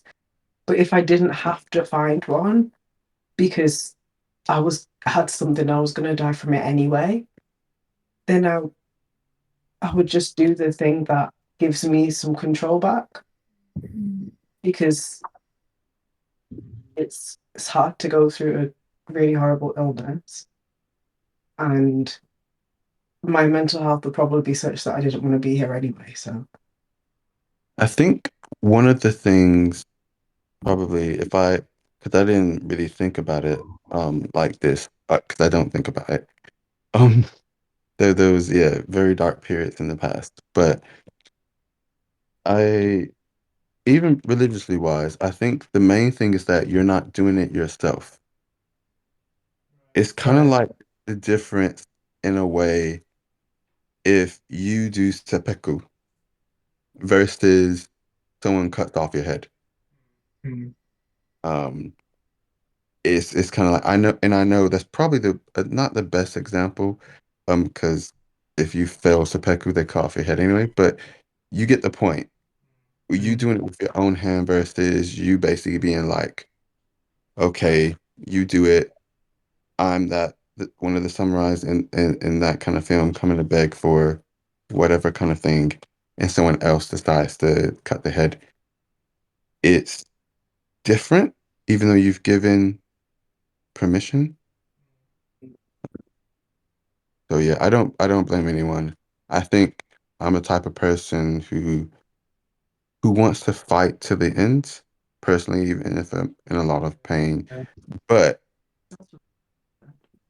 but I think the hard part about that, so I might want to fight to see how far I can make it because that's the type of person I am. But when you see how much pain your loved ones are going through because of what you're going through, it then changes it can change what you think and then make you go, is it really right for me to do this to my loved ones? Like the pain I'm causing them?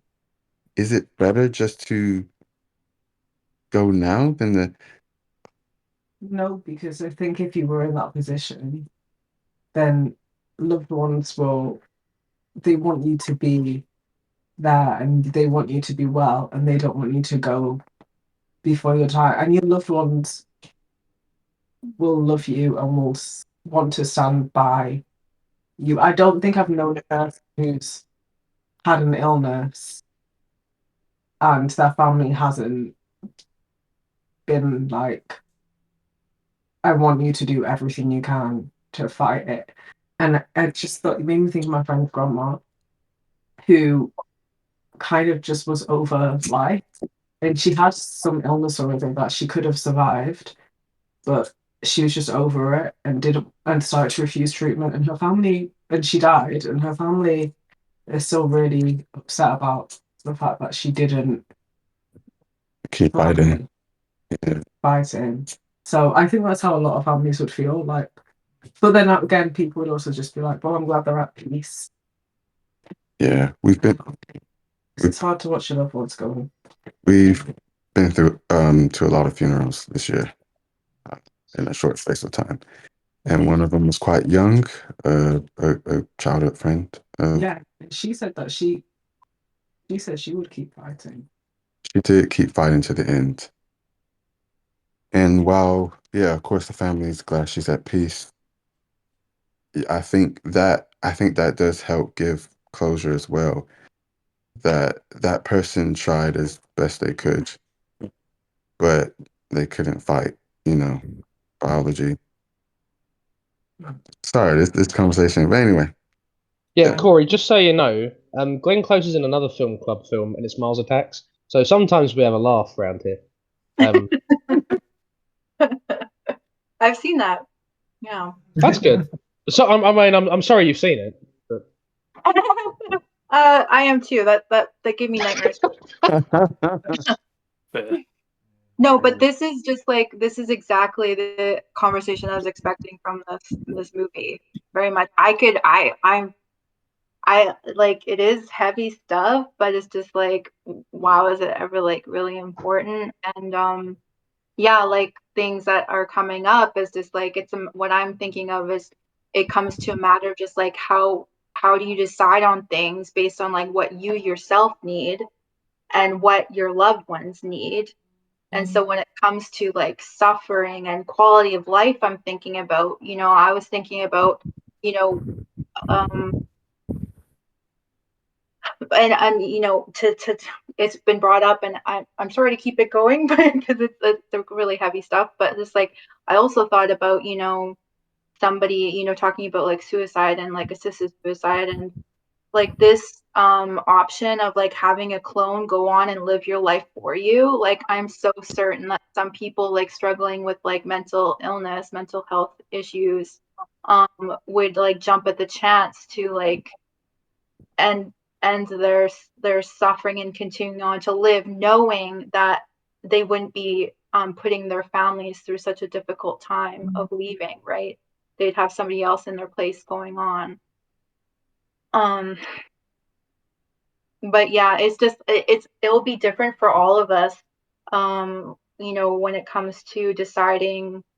Like, I was thinking, if I were to be suffering and near the end of my life, like I would, you know, I'd be contemplating what I want for the rest of my life. Like, how do I want to live for the rest of my life? But I'd also be like considering a lot, like what are the effects going to be on my family and what they're seeing of me, So it's really hard stuff. It's really hard. I have always found that like drawing the boundary between how like taking care of myself and taking care of my loved ones, that's always difficult to decide exactly where to draw the line. Oh, good going, Rachel. You got your 9.5, but everyone's crying. Good Stop, job. Not Pat. Right, Pat, go for it. Go on, Pat. It's nearly midnight, so it's time for your opening statement. We haven't heard from like the last 45 minutes, and I feel really bad. So I'm going to be very straight with whether I do it or not. I wouldn't. Pat, yeah. Reason being is quite a selfish way to do it. Is if my life was going to continue, I wouldn't want it to continue without me experiencing it myself. I wouldn't want some artificial memory of myself to live on my days. Also, when it comes to assisted suicide, I'm also for that as well. So I thought I'd get them out of the way before I said anything else. You were in favour of that. I remember us talking about that in school. Fucking stinks. Rob just burped my. I didn't intend to. For fuck's sake. Go on, Pat. Yeah, no, I remember us talking about assisted suicide in school and you being quite for it. Yeah, reason being, like, it's if you're in a situation where you're not going to survive whatever terminal illness you got, and you're in a lot of pain, then I think it's quite inhumane to make someone live out the rest of their days. That's why I'm not too fond of the law where you can't do it. Obviously, it's quite a taboo subject, isn't it? So obviously not everyone's going to have the same outlook as I do, but that's basically how I'd feel about it. Like, if I was, touch wood, it doesn't happen, I'm down with terminal illness and I'm not going to recover, I'd prefer someone take me around the back of the shed and put a bullet in my head, kind of thing. Like, grim. But that's Sorry, I'm not laughing at the idea of a citizen suicide. It is all his delivery is amazing. It's just incredible. So you wouldn't? He would do I a clone wouldn't then? do it because that? I want to live Sorry, my life. Alec, I can't hear. Live my life. You've got to stay alive, because otherwise you become the person in Walking Dead who got bit and sacrifices himself to save. Nah. See, this is why I said I get shot in the head. Just in case you were a zombie. Wait, no. What was you saying, Rachel, before Alex started talking? But you wouldn't become. Did you say you wouldn't become a clone? You wouldn't do what Cameron did? I wouldn't become a clone either. Okay. Because it's purely a selfish thing. Like, I'd want to experience my life rather than an AI living the rest of my days for me. And I can probably say that because I'm not in a relationship. I can speak purely on a singular level. That answer would be probably a little bit different if I was in a relationship like most of the rest of you are. But yeah. Do you think that's the other side of it though? Because like another thing I was thinking of, like, you know, when I was thinking would I do it or not, is that I really like my life, and the idea of it just stopping is a bit like if it was a bit unfinished, I suppose. So like if I could just sort of drop another version of me, even though it's not like my version of consciousness, then like yeah, that's great for that guy. That's Yeah, but it's not great for you though, because you're gonna die. I mean, that's if that's gonna happen either way. Then it's Yeah, I but keep like, unmuting and you keep saying amazing. Like the way I see it is like I take your point because that's something that went in my head. But at the end of the day, someone else is actually living your life, or another intelligence is living your life. You're not living that life unless you're able to clone your body, but your body wouldn't have been able to come to life until you die, and you're able to transfer your consciousness to that AI version of yourself. I would personally be offended if I had my clone and I was like, "What do you think about the Oxford comma?" And he went, "I think it's bullshit," and I'd be like, "Fuck you." I just had. Oh, sorry, go ahead. I was Did just you going have to strong say. feelings on the Oxford comma as well? I was just going to say, like, the film does bring up some good questions. I'm probably very flippant about it because I'm someone that, like Rachel, has a fear of dying, and like whenever I hear someone that's been relatively close to me that's died, even if it's someone that I used to go to school with, or even a distant relative or whatnot, it sort of hits me hard. But at the same time, I wouldn't want to live, or I wouldn't want something else to live in my life either. And I wouldn't want to live my life in pain, like pain that I couldn't get rid of. Like, it's different having a headache. You just take a painkiller, isn't it? But anyway, back to the film. You know what? When it started, I looked at it and I was like, I think Rob's not going to like this. I think Alec's going to hate this because it was an emphasis on AI and how much the two of you had been hating on it. I wouldn't say there's an emphasis on AI. Yeah. Well, in the beginning, in the first sort of 5 minutes. But yeah, but that's She mentions AI. I don't know. Yeah, she was like, "Oh, he's like, oh, there's only like the three of you here." It's like, yeah, it's just the three of us, and most of the rest of it's done by AI. And I was like, oh, I think there's more of an emphasis on the cloning than the AI. that was the thing I took out of it. I was like, oh, this isn't going to go down well. But Do you I'm glad think? it has. Do you think they invited the robot to the wedding because he was like kind of the the train robot who gave him the chocolate? Because I think he should have been there. But that is a good use of AI though. Like if you can use AI to cut out the jobs that people don't want to do, that's awesome. Yeah. Rob, get off your soapbox and enjoy my joke, all right? I think he should have. I think the train robot should have had a little suit on at the wedding because he basically caused their whole relationship. Continue. Thank you, Rachel. So Oh, I thought you were agreeing with me not telling Pat to continue. I retract. The film itself, like, it's using like quite a heavy tone to it. It was well, I would say surprisingly, it was like really well written. Like I don't actually have anything that I could like if I used Alex's convoluted scoring system. I don't think I'd be able to take anything off it. I honestly couldn't. Come on. I think the writing was fantastic. But what made it even better was obviously the acting. The acting was like next level. I'm just surprised that nobody had heard of it before Rachel picked it.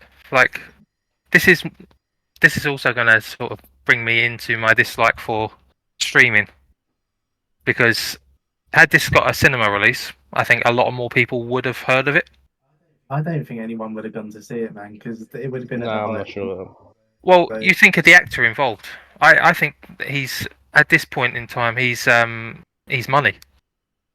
I don't know, man. I don't think. Generally speaking, people don't go to see these kind of films anymore because people suck. Now it's become that thing of like, oh, this is the kind of film you need to see in the cinema because it's got an explosion in it. So like, yeah, people don't go to see dramas anymore. Yeah, what would you say? You gotta go like you gotta see this film. Mahershala Ali shouts at himself. I think that the trouble is nowadays there's so many films coming onto streaming they kind of get lost in the shuffle a bit. So it's not so much the quality and whoever's in it, it's just because it came out at the wrong time because there's so many other things to see during the pandemic all times. It's like, oh, no one's going to remember it. Even despite how damn good it is just like just forgotten. I don't think being remembered is a problem for this. I think this is a extremely effective film. I think it's just getting people to watch it because you can't really sell it by going like you're going to have a really happy fun time. And like it's not like a big spectacle before it. Like the happy fun time is. I got to say though, by the way, that first 5 minutes that had me in actual stitches, which I was like very very impressed with because I understood very little about this character, and just the realization that he'd been eating her chocolate the whole time. I was fucking pissing myself. I don't know if it was because I was picturing you and Rachel having the same interaction, but like I was like, this is brilliant. This is like a perfect little opening scene where he just realizes he kind of just. I think it's just so nice. It's all just like a very visual kind of thing where she sits down and she starts eating the chocolate, and he's like, "You fucking what?" This is like, amazing. All right, and he goes, "All right, bitch," and then he starts eating his chocolate, and she goes, "All right," and then she starts eating her chocolate, and he's like, "Yeah, all right, yeah, I'm in there, no problem." And then like that will happen. Like, it's really nice when you watch it on a second go because you can see how both of them kind of got confused and thought it was flirting, and then he like looks, and then he's like kind of putting his stuff back in his pocket, and he goes, "Oh god," and he sees the chocolate, and he's like, "Oh god, that's so funny." Like, because he has a thing of like being embarrassed and going like, "Fuck," but then laughing at it, and it's just like, that's really nice. It's just like a little, just there was no words exchanged, but like he is immediately characterized. Like he's just easy. Like you just tell he's very easygoing kind of guy. He's not quick to anger. He's got like a very petty sort of sense of humor, and he's got like kind of a self-respect about him because a lot of people who didn't have a lot of self-respect, they'd kind of just go like, okay, I guess you can have the chocolate. But he's like, oh fuck you, it's my chocolate. So you want to fuck, you kind of just, there's a bit of a power play going on there, and he's like, I'm more than willing to get involved with this. This is my fucking chocolate. You can have some chocolate. I'm having some of my chocolate also. And then just realizing it was not his chocolate he was eating. That was just I love that openings. It's one of my favorite scenes. I think it just, like you say, it just sets the bar of like who they are, who he is, and it just the tone of it is just so wonderful, but it's also so credible. Like you can imagine this happening in real life, and it's kind of like perfectly done to kind of like this is their first meeting, and you can understand why it's such a key integral memory for him, especially because it's just so wholesome. Because there's no dialogue, because it's all action. It's a lot more like accessible for people, I think, and that's what makes it quite. I think that's what makes it quite effective. Like I think I'm pretty safe in assuming everybody laughed at it. Mm-hmm. Like shut up, Emmanuel. Fuck you. Fuck's sake. I was kind of cringing at first. I was just like, I noticed as soon as he touched it, I was just like, wait, that ain't his chocolate, is it? I swear it's not his chocolate. I looked back as well, and his chocolate is not on the table before she sits down, and I was like, I'm so happy you paid attention to that. That was very, very good direction. It was just like, I'm glad that she found it funny though, is obviously her character. But we've all been. I don't say we've all been there. So like we've all done something like kind of similar to that, where like you thought you understood the situation and you've gone bollocks. Yeah, you laugh at yourself. Yeah. But like that's the end of the fun times. You can't really mark it on its fun times because like the fun times are very interspersed with death. Apparently, this film is not this film. Apparently, that scene is similar to a scene in Hitchhiker's Guide to the Galaxy. So I don't know if it's a coincidence or something. I think it's that film. Basically, there's a scene like this, quite similar to this, in another kind of thing. I think it's that, like really random. But I might be wrong of the film that the scene is similar to. I'll find out afterwards. I can't remember anything remotely Okay. similar. Sorry, Rob. But, I spoke over you. Simon's not spoken at all. Oh, is he not? Oh, I didn't notice. Sorry, Simon. I'll finish this quickly then. Come on, Simon. Lay it on us. All I was going to add to the point I think people were talking about earlier about getting people to watch the film. I don't think it's the fact that people won't go and watch dramas. I think it's a mixture of two main things: the subject matter, and also yes, the stars in it. And often the big dramas and films that get people to go to it have a star-studded cast who have been stars for a very long time, like in the public eye. But then you put the subject matter on it as well. And I feel like if you want a film like this that has such a heavy subject matter in this particular way to get people to come, you need something like The Father, where you have like Anthony Hopkins in it. And then that might draw a lot of people out to watch it because it's Anthony Hopkins or something like that. As good as Mashallah Ali is, he doesn't have as long of a career. So it might be harder to draw people initially. And then it's this subject. I think, yeah, that is a really hard sell.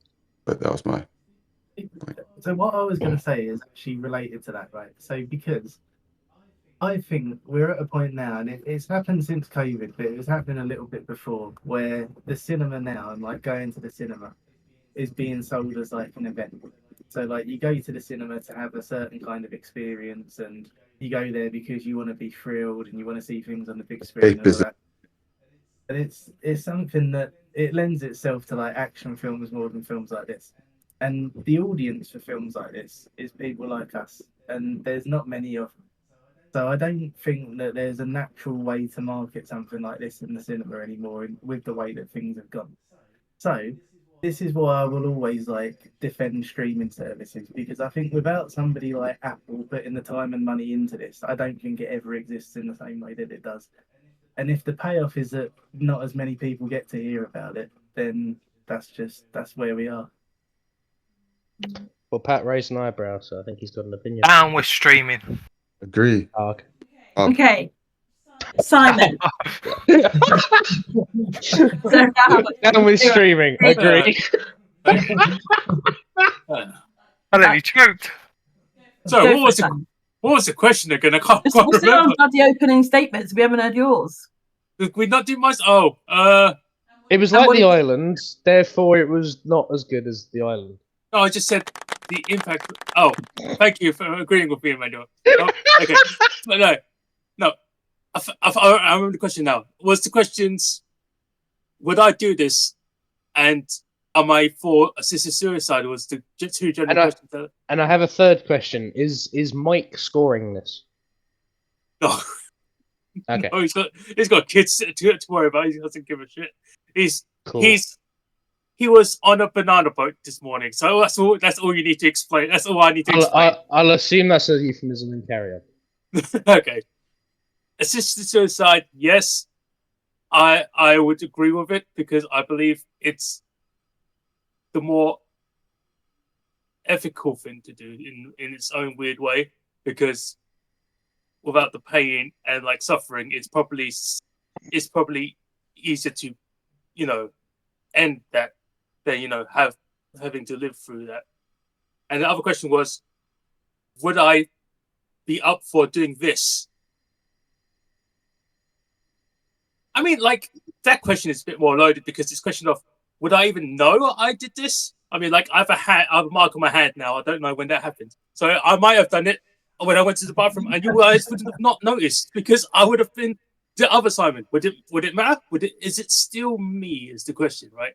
And that's the main, and that brings us to, like, the central point of the thing. It's like, because without making it sound weird, because Pat's been calling Jack AI. He's not really AI. He's just Cameron, in the most literal sense. Because he can't be AI because he's quite good. Well, that, and also because he is literally him in the most, like, he was doing what you guys described as in he's putting his consciousness and like subconsciousness into him, and it's like it's literally just another version of him, and it's a question of, would I or would he, who is also me, be okay with this?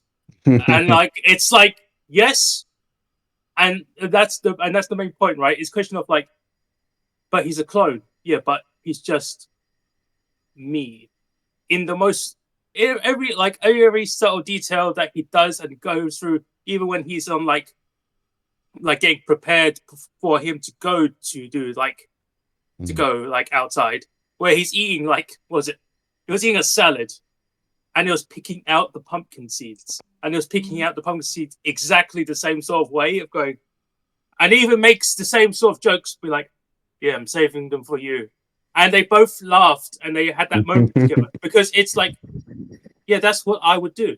That's who I am. But that's the thing. It's not him. But in the most sense, it is him. And that's what is like, I guess you could say it's kind of like, I don't know if it's kind of like seeing yourself in the most literal third person, because everything he does after that sort of moment, you think, okay, this is me. And he's probably, and I'm guessing as his character is like, I'm going through this and it's me. And he was okay with it. Because he already, signed up to do this. They signed a contract and he was all okay. It was only until that phone call to Poppy that he went, oh, I don't like this anymore. This is not really me. And it's a question of what is myself, if myself is so easily replicated, and if myself can answer questions that weren't really for me. Again, there's like the identity crisis between it, and there's like the moral side between it. But it happens in the worst way for the identity crisis is when Glenn Close's character was asking him questions to check his memory. And there were the questions that were really like personal to him, and she was asking it towards Jack, and he was like, "Okay, do you remember how you met your wife? Do you remember the accident? Do you remember what happened afterwards?" And it's like, yeah, he answered all questions, and he's like, And she asked him the final question was like, "Why did you not talk to your wife?" And afterwards, it was Cameron who goes, "I just couldn't at the time," and it became a question of, are you talking to? Is she talking to you like subconsciously, or is that your subconscious answering for you or for him? Because it's literally you, and it's like the moral question of like, would I do it? I would say I could probably say yes, maybe. Less than I mean, it's always going to be a bit more maybe, to be honest. But maybe yes, then more than maybe no. But even if I did do it, I wouldn't know, and I guess that's that's also a problem in itself, because I don't have like pets that can smell if I, am I different? And like, if I did do it, no one would know. You wouldn't know, because as much as Poppy was saying, like, yeah, but we could tell the difference. We'll see Mom, but we wouldn't really know that it's Mom there. Her husband, well, Cameron was there. He was with Jack for like a good solid 2 weeks. Did not notice the difference. Even the fact that he had like a little swelling, because that's for the backstory. And even the fact that when he made the joke, when she asked, your son, and he had that blank stare, and she was like, oh my God, do you not really remember? And he was like, nah, I'm just fucking with you. That's the same. It's the same personality. It's him to a T. Even those a bit of darker comedy, dark humor jokes. Those are him, and that's what makes it like it all makes it all muddled. And because it's like, I don't know if it's really, I guess you could say it's an ethics question, but like, you would want your family to be happy, but if they didn't know about it, and like, if they didn't know that I got replaced with me, I don't think it would matter too much. Maybe that's again. It's maybe yes is probably the answer to that question. We'll see who. It's hard to explain, but maybe yes is probably the correct way to answer that question. I think some of the things that you were talking about there, Simon, it reminded me of. I was talking to somebody at work about. We were talking about this film, and then we got onto some other things. But basically, she's a Buddhist, and so we would. I was telling her about going to see my dad in the funeral directors, and sort of him like laying in the coffin. And I remember thinking, like, oh, it doesn't actually feel like it's him. Sorry, who's a Buddhist? Somebody at work. Okay. And yeah, so she was talking about this like Buddhist concept that like well, belief, I suppose is the right word, but there's this belief that like we all sort of like have an energy, and when we die, that energy sort of goes back out into the world, and the energy always exists, but the identity of that energy doesn't anymore. And I suppose what you're saying, Simon, about like that the clone having the same personality and all of that stuff, it's like, is that enough to make it the same person, or do you need that energy that's part of you as well? Like, I mean, like, without breaking it down to, I don't think energy is probably the right translation. I feel like she really wants to say soul, but it's a question of like, is the same? Does he have the same soul? But that's like overly like asking like religious context between this being him. But it does your memories, your body and stuff, but does he have the same soul as him? I mean, it's the nature versus nurture thing, isn't it? Like, I mean, is it that what you go through is what makes you who you are, or are you who you are regardless of that? And if you are who you are regardless of it, I don't know, maybe that changes whether the claim is the same person or not. I don't know. Maybe that's why they had that flashback between when he was gardening with his kid. Because this is a little tangent about it, but like, he was growing vegetables with his kid, and he was growing mint and kale together, which is a terrible idea, because Mint, if you grow mint and kale together, mint is just gonna take over the kale. And it's You're a just like, fucking idiot, Cameron. You fucking stupid ass. it's like squirrel dick why would- fucking knob. why would you grow mint together? Mint just takes over everything. It's just a terrible choice. But in any case, sorry, that's a tangent. But like maybe it's like maybe it's not a tangent. Maybe it's on purpose. It's like because the mint will grow roots and become where the kale was because of how it grows. So if this mint grows into where the kale was and becomes mint again, is that not the same thing as him growing his body in the most literal, identical, like to the point, except for the little like mole on his hand, and it's like exactly the same, except for that little point. So if I'm growing myself to be exactly the same as me, it's the same. It's I'm me. I'm there. But I like the idea. I like that you've made something illogical into something thematic. I mean, I don't know. It was in the film. It might have been a purpose for it. I mean, like if why would you grow these two plants together? Oh, is it because one's supplanting the other? It's like. I mean, right? It didn't say broccoli.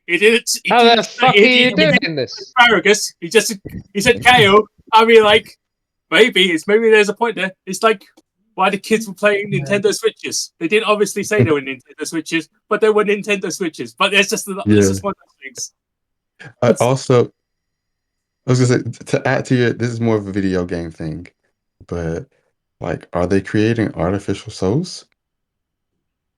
Oh, that's kind of like I've listening to you, Simon. I've kind of thought of it another way now, and now I'm thinking maybe I wouldn't do it because like when I think of how things might be in the future, and like say like when we've got kids or whatever, like I always think about like telling them stories of like when I was a kid and like the things I used to do and like the things that like my dad's told me and like all of that kind of stuff. And now I'm thinking like, well, my clone would still do that because he's got those memories, but he's not the person who the people in the stories interact with. So it feels like it kind of doesn't feel right on that level. So isn't this like the ship of Theseus sort of thinking now? It's a question of if I replace enough parts, is it the same person or is it the same ship? So it's a question of like this is another Only Fools and Horses thing. Like if you've got a broom and it's had 14 different handles and 5 different heads, is it still the same broom? God damn it! I love that you just met the ship of Theseus with Only Fools and Horses. That's incredible. Fucking brilliant, yeah. But yeah, it's yes. Is it the same broom? Is it the same person? Is it you? I mean, technically, yes. But I was like, but no. Is it the ship of Theseus or is it the 3-wheeled Fiesta of Del Boy? We don't know. That is like because to him there's no difference because he thinks he is me. But like that version of consciousness isn't the version of consciousness that all of those people have interacted with. But,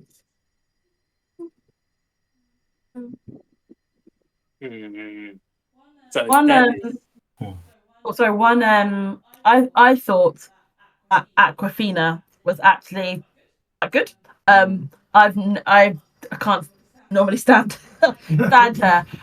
Thank you. I fucking can't stand her. Yeah, but I actually was really like. I don't get the problem. It's the black accent that she puts on conveniently. Hey, I'm Aquafina.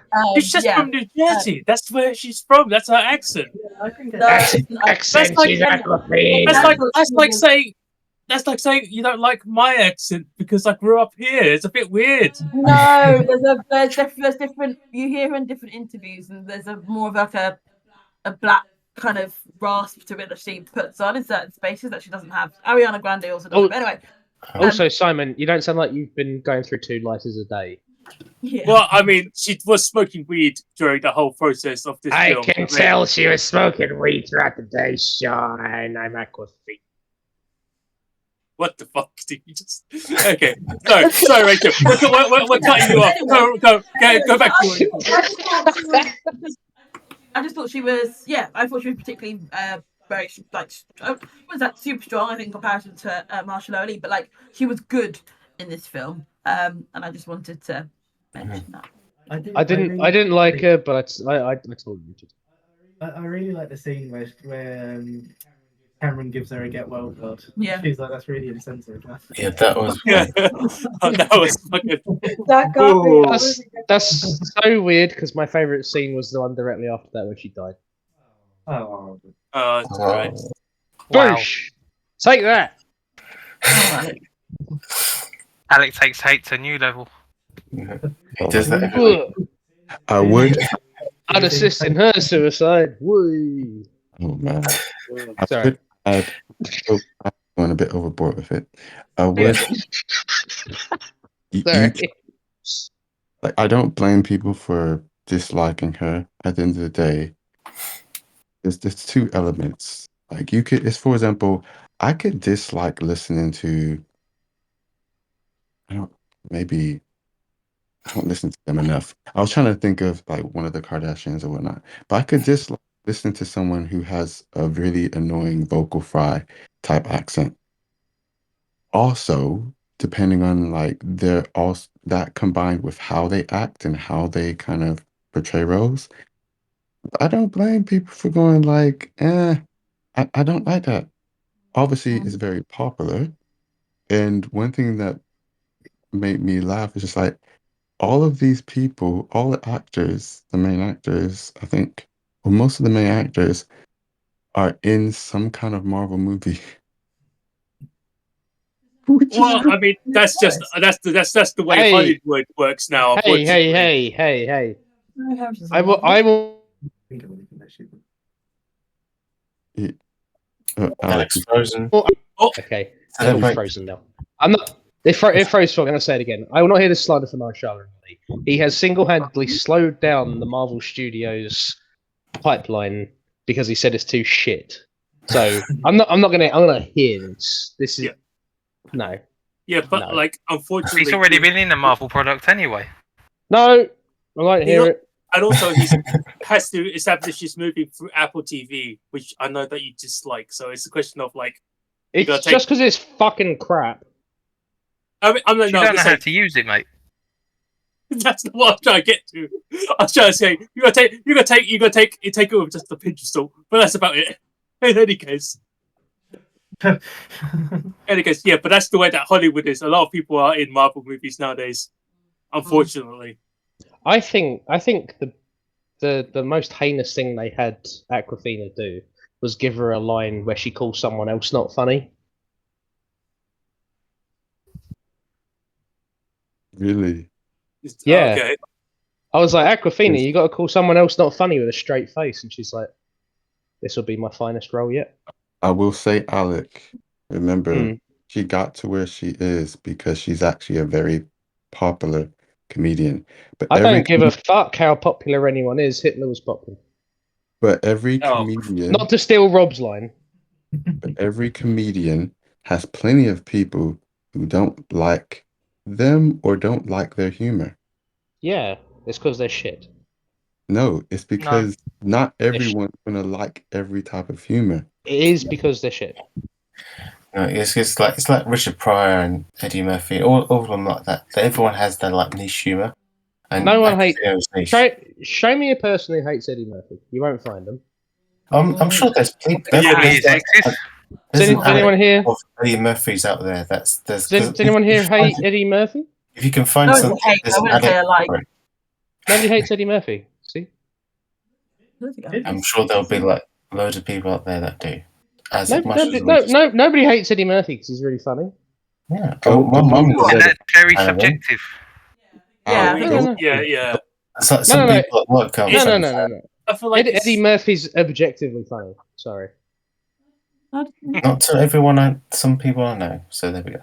No, Right, I'm not hearing it. favourite scene. Let's move on. Favourite scene Favorite scenes from the film, yeah. My favorite scene was every scene when Marshall Ali has a seizure in front of his family, and they all look everywhere but where he is. That was my favorite scene. I couldn't. I was gonna accept it for the first one, but every subsequent one I was like, Oh, nah, it's Chloe. getting silly. I Getting say silly that it's now. like that's more of a Hollywood issue because I've said this before in film clubs Getting long before. silly. Is that like not all these films don't. Most people don't have curtains, and it's a weird kind of annoyance. Is that if they had curtains, people wouldn't be able to see outside, and therefore the things wouldn't be able to be seen from the inside of the house. I'm dying. Sorry, I was joking. Yeah, it's honestly it's a hilarious thing, but it's something I've noticed. It's like fucking hell, that's true. Because it's like if you could see outside, you'd be like on it all the time. But if you have curtains inside the house, you won't be able to see what's going on outside. When Don't you you think? first said that, I was like, that's so silly. But now I'm like, actually, all you need to do is put blinds up, and then it's sort of like it makes it realistic. It's because it's more of a cinematic thing because you can see like that's them going in the house. It's pure cinema because you can see them in the house at the time. It's 100% that. No, that was very important. Like if there were no curtains in that scene would change completely because there was the whole risk of them looking out their window and seeing him on the ground. Yeah. There is the risk, but you then have the thing of sort of like she's cutting vegetables and he's just having a full on seizure where he has a very loud kind of thing, and no one looks out there. She has to kind of go like, oh, what's on the floor? I hear something deflating, like just quite suddenly, and it's just kind of you kind of have to contrive these reasons so that they don't look I out. saw that one, but I didn't solve that one. They don't notice someone in a big parka having a big seizure on the pathway, like just. But then like you have like the kids like playing video games with him, and he's focusing so hard on fighting the character who's not moving that he doesn't notice that his dad's just keeled over. Like I'm just like, I don't know. Sorry, I feel like if you have like a big block in your field of vision and then it suddenly goes. Did that cut you out kind of as see soon that. as he did the game feed cut out as soon as he literally killed No, over? he is there, and then he keels over, and then he goes end call, and he goes, huh? And Well, like, I saw before the call ended that his son was like looking down, right? He was like really focused on what he was doing, and then he lifted his head up just as the call ended, I think, right? Yeah, but if you're looking at a screen, or there's not even a screen actually. If you're looking at two models like in front of you, and then there's something big-ish behind you, is in Marshall Ali sort of size, and then he sort of just suddenly kind of does a big movement. You're I don't know if this is just because I've got 20/20 vision. I don't want to bring that up a lot, but I do. But like, I don't know if it's just because of that, but like you kind of you notice sort of motion in like your field of vision. So I feel like it kind of it was sort of pushing. It was very much pushing how much people are not going to notice that. It depends on how, like, obviously this is when it has to be really technical because you have to know the specifics of the game to really nitpick this. It's like you got the focus on the game, and then when you speak, you get something in focus of the character, the person that you're speaking to, because otherwise you'll be constantly distracted by what's going on in the. Well, I'm because he sees them as like two characters fighting each other on like his floor. So I'm thinking if they're two little virtual figures and stuff, and he might be very intently watching these two virtual figures, but I'm sort of like, you still notice like a big sort of mass in front of you move suddenly. I feel like you still like your eye picks up motion like a T-Rex. Yeah, true. But at the end of the day, he's still a kid. Was it not like a screen of his dad and of his phone? I mean, like maybe it's like a focus point where he's like looking down, but the screen is like up here. Obviously, yeah, they were on the floor. I still think if you're looking down, the screen was up. Yeah, Oh. yeah. Yeah, if you're still, because I'm looking at the top, I'm looking at the F1 keys on my keyboard here, and my peripheral vision, I can still kind of see up here. So that's kind of where he is a kid. that's where Cameron would be. Yeah, he is. He's like what, 10 or less? Yeah, He's not like your eyes he's your not eyes an don't fully adult. develop. Your eyes don't fully develop. He's until kind you're of like 15. focused on the game, because kids at that age will be like, "This is everything. This is all I'm gonna do." Yeah, It's not like you're speaking to one. It's just the combination of you kind of have him fall over in the bathroom, and his wife doesn't wake up, and I'm like, okay, she might be a really heavy sleeper, like fair enough. And then you have the kid playing the game with him, and he doesn't notice him keel over, and I'm like, oh, I don't know about that. And then you have him having a full-on noisy seizure on the front path, and the windows open and the curtains are open, and like the only thing stopping the wife noticing is she's looking at something very interesting on the floor, and I'm like, I don't know. I feel like you kind of pushed it a bit. I feel like you kind of pushed it a bit too far. What I would say about the kid that I think someone else has already inputted, with how he killed over and then he the screen cut off. To be honest, to a kid, there's two things going on there. Kids are stupid. Let's go. He might have just assumed, oh, did it just glitch and cut off? It's like technology sometimes does that. I don't know. But like, I'm sure it's all right. And obviously he shows up later. And kids don't say everything. That seems a bit weird because later they then just they forget about it. And if he turns up okay, the kid's not going to remember about that. So it's very plausible that while the kid did see him go over and then it suddenly cut off, that's why obviously the kid said, "You're right, Dad." It's like it's possible that he didn't bring it up because he probably wasn't, that worried. And that's kids. Like unless the mom happened to ask, "Oh, like I thought you was in the car with your dad. What happened?" Unless he mentions, "Oh yeah, Dad just fell over." He I might have just, know for a "Oh, fact it that if I glitched was and 11 and I saw my dad keel over, I probably wouldn't mention it unless I was asked. In the movie, did we see? I remember seeing the video feed from Cameron's point of view, but did we see what the kid was seeing from his point of view? No, you don't see what Corey's seeing, but like, sorry, his name is also Corey. You can see that Corey's in a grey. He's in like a kind of a grey sort of screen kind of thing. So you have two polygons fighting each other, and then Corey's got like a grey background behind him in like a rectangle. But no, you can't see what Corey can see. But I'm assuming it's going to be the same. It's going to be. It could have been the same, or like, we're in this chat right here, right? We could have this chat like minimized to be like a small part of our screen. Like there's a chance that what he was seeing of his dad's video feed was smaller than what his dad was seeing. Maybe. And everyone like is gonna have different levels of connection. So like whoever's camera is gonna be better than someone else. Like he's obviously. I don't know about that in this world. It might be. You never know. It's like I'm sure that's going to be the case. Everyone's going to have better versions of better specs and better res versions of whatever. So he's going to have a good version. I feel like when you have train robots and you have like futuristic cars and you have like contact lenses with cameras in it and all that sort of stuff, I feel like they're probably going to have wireless connection, probably like pretty good.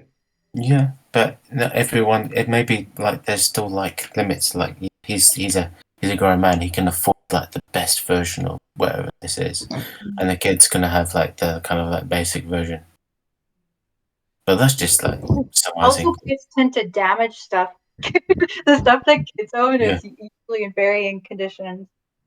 I just sent something to that just to illustrate your point. It was just funny because as soon as you said it, I was like, "Oh, my thing is minimized right now. I'll take a screenshot." Sorry, just found it funny. the way that I would see it though, like without going into like the specifics of each time, is that like I can see how like the repeated instances of him having a seizure nearby or in within earshot of people and them not noticing, I can see how it would be distracting.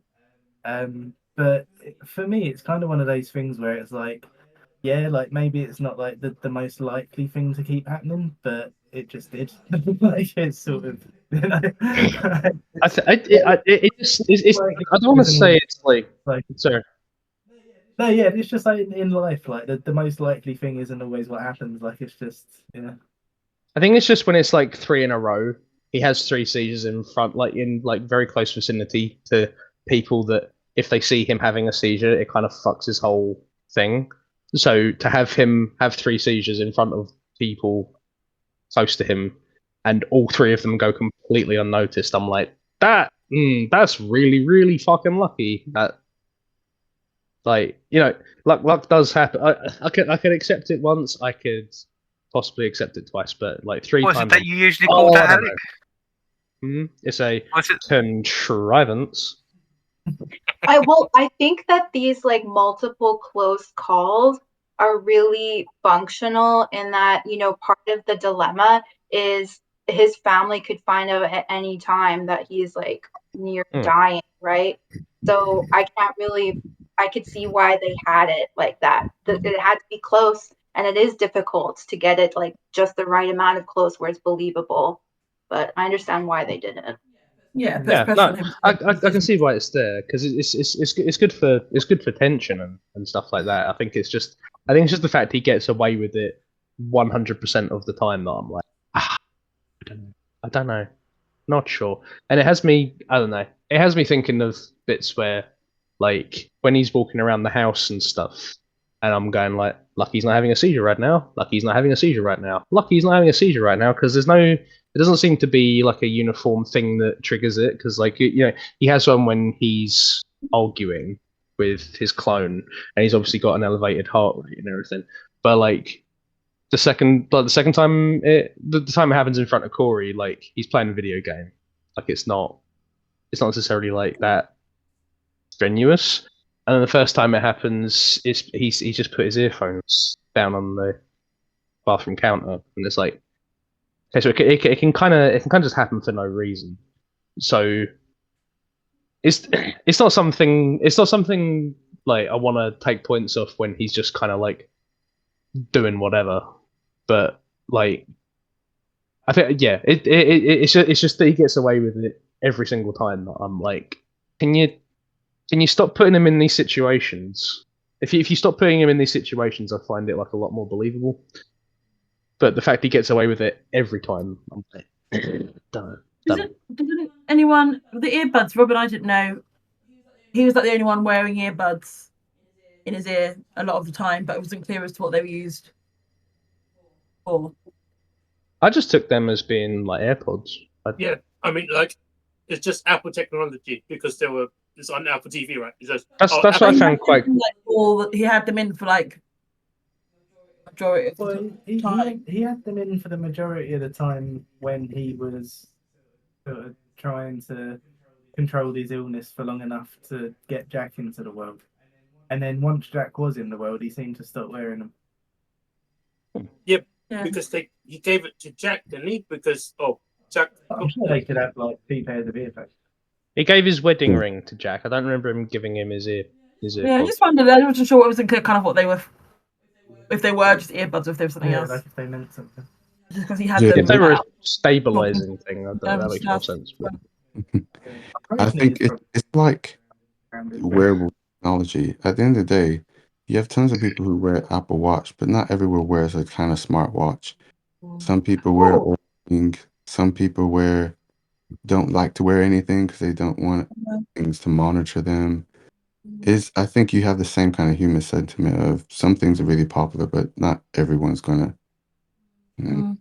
Speaking of, it was interesting. Not interesting, but I just thought, given it was Apple TV and it was kind of a futuristic, that actually Apple kind of stayed out of it in terms of like product placement and branding. I thought that was quite interesting. That actually you didn't see like Apple products or logos, branded everywhere. Actually, it was kind of very don't know, detached. I was personally very impressed with the use of technology in this film because I was like, you get it like right in the very first scene where like it's a robot coming up and it just it talks to you, it knows your name, it's got your credit card stored, and it knows what your order is. And I was like, that is immediately like just a very like it's a very good way of just going like we're in the future. And Yeah. I said to Rob, I like how it's both omnipresent and not made a big deal of, because it's and like it's something that's like accounted for as well because Dr. Scott's assistant, he's like, would you mind deactivating the cameras in your lenses and turning your smartwatch off? And it's like, yeah, it's so commonplace that he knows to go like, it's like someone going into a cinema and you're like, can you turn off your phone? And it's like, yeah, this is like, I really really appreciated that, and I really liked how like it was just like it's a car, it's a car, it's a car, and I'm like, there's no wheels on that car, and it's like it's a car. And with the writing, I think we spoke about. I thought at the beginning it was really clever in setting up the world, but in the sense of understanding why he was there, how he got there, in terms of the referral, like in the conversations that he was having, you kind of understood, or like the what's it called about the brother as well. It was done in quite a what you'd call it, I guess. But it all just feels like very natural. Yeah, like, through the conversation. It doesn't feel like it's sort of hitting you over the head. Everything was. Yeah. You had questions, but it's kind of explained through dialogue later on. Definitely. In a kind of, subtle way. It's like it's a really organic way of going. We're in the near future. He has AirPods. We have those, but but there's like we've kind of gone on a little bit further, and it's sort of like we're in like the near future where like cloning's actually not that far fetched, and we can probably there's probably something we have cracked there, and so it's just something where you kind of go, oh, hold on a minute, we don't have trained robots. This must be a little far in the future, and so you kind of like the cloning technology being like an experimental thing that doesn't seem as jarring. I think if you did it in present day and then went and cloning, people will go, hold on a minute. But because it's like just a bit further where cars look different and AirPods look different and everything else looks a bit different, you kind of just don't question it. You go like, oh, okay. I guess we're that far. Actually, that's a really good point. Really nice way of just implementing that. Oh, that's a really good point. Just before that, what you were saying, Rachel, Camilla made a good point. In the other episodes we've watched, they haven't. That's such a put down. That's a really good point. That's a really, really good point. Right before you were talking, Rachel, actually, Camilla came up with a really, really good point. I will share it with you. Oh, no, exactly. You were saying a good point, Alec, but I'm going to add in a moment. But yeah, we haven't seen in any of the other stuff they put like their technology in. They kind of stay out of that and give them greater control for that, which is really nice. But in terms of you, Alec, you reminded me of the film we just saw before this, Planet of the Apes. I kind of thought about it for a moment, but then didn't think of it afterwards.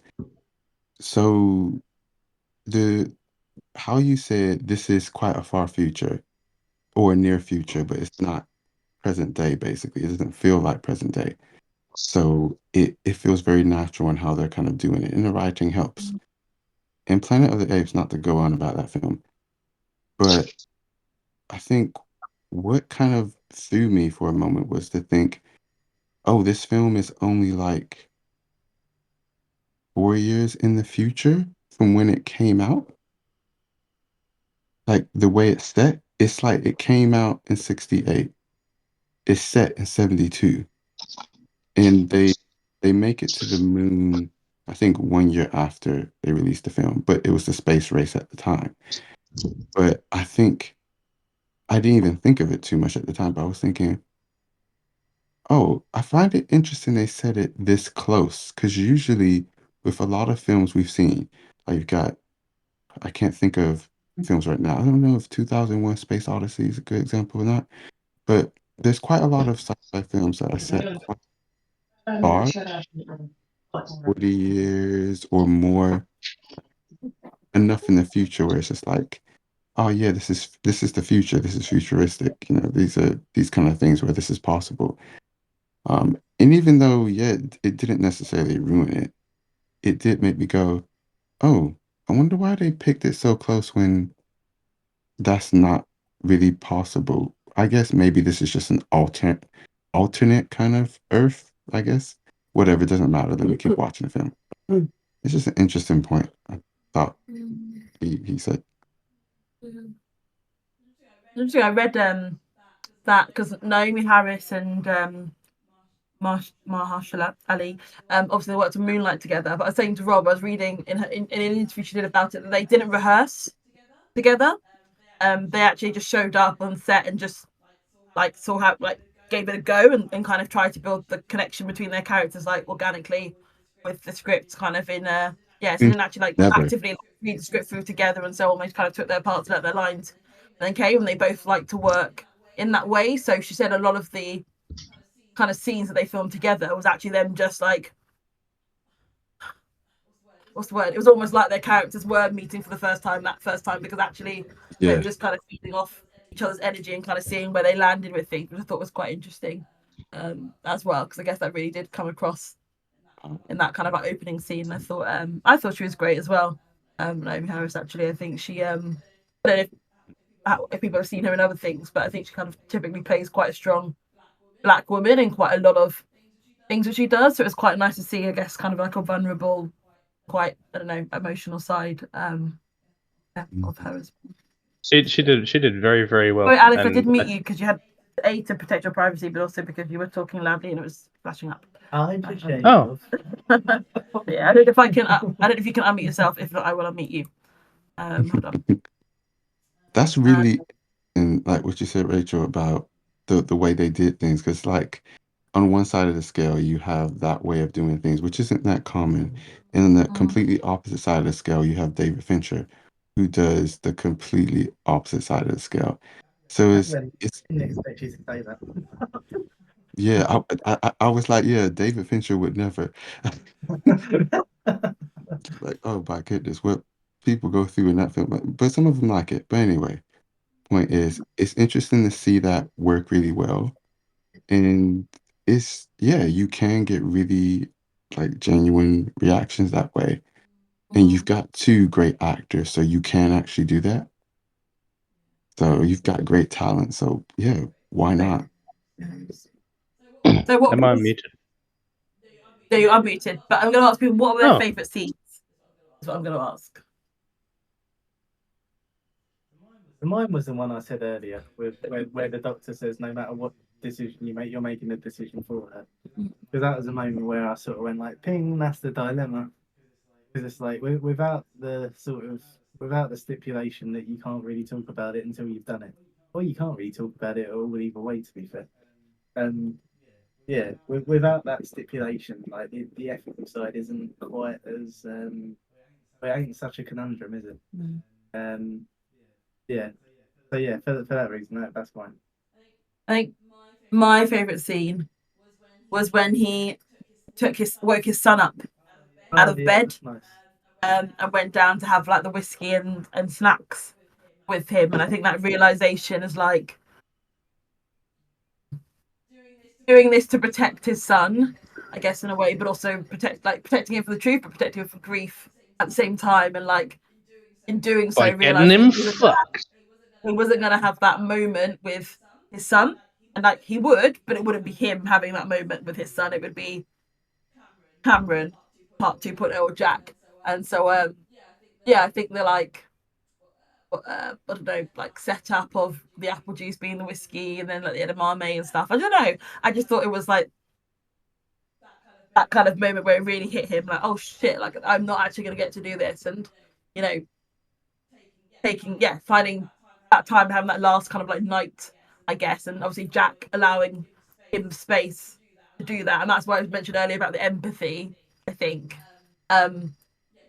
Jack allowing him the space to kind of have that final one-on-one with his son and learning, I guess, maybe in terms of actually, I don't know, this is the thing, I'm saying learning, but it's like, I don't know if he does have to learn how to, from original Cameron, like, what that dynamic is and how important that is. I don't know how much learning that would actually be for Jack, but I thought it was interesting to kind of have him observe that dynamic, and then that kind of be the final interaction he also has with his son, knowing he's going to leave them in Jack's hands as well. So that was just kind of a I don't know, thoughtful, kind of a thought-provoking scene. Quite emotional, I think, because you're going to miss out on those little moments. Yeah. I think that's what made my favorite scene so effective. Mine's kind of like the final sort of sequence. Yeah, it's sort of Jack's last gift to Cameron, and it's something. I think like it's really nice on two levels, because it's sort of like thank you. Fuck that. It's really nice as just kind of like giving him sort of like a nice farewell, sort of from his wife. But it's also kind of got the added thing of this is a memory that Jack's not going to remember. It's something that only Cameron is going to have, and it's like that.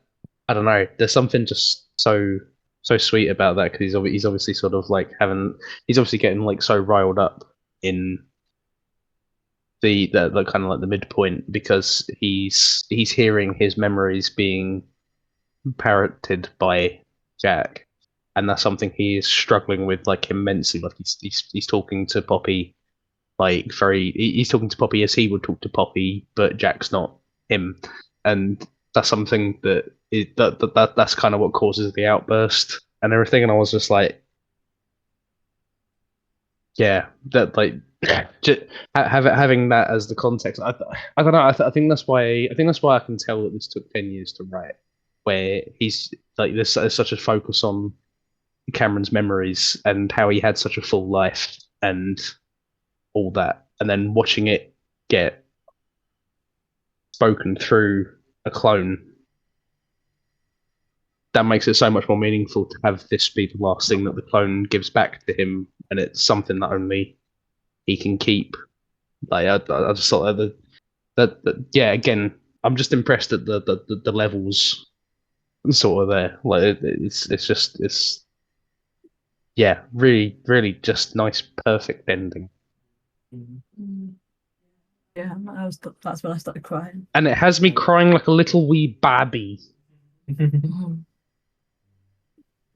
it's perfect. But the island did it first, so fuck it. Anyone else favourite scene?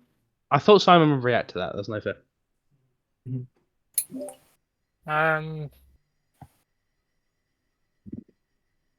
Yeah, probably. Oh, sorry. Go on. You go first. You go first. That's fine. No, you. I thought somebody made a sound, and I was looking for them. Like, who's gonna talk? You go ahead. I was just gonna say the end bit when he's speaking to his clone, and sort of in the back of the automatic taxi, I guess you're gonna call it. Yeah. And they sort of have a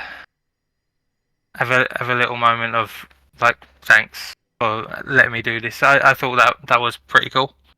I think it was closure that he needed, and probably closure that the clone needed at the time before they wiped his memory. Yeah.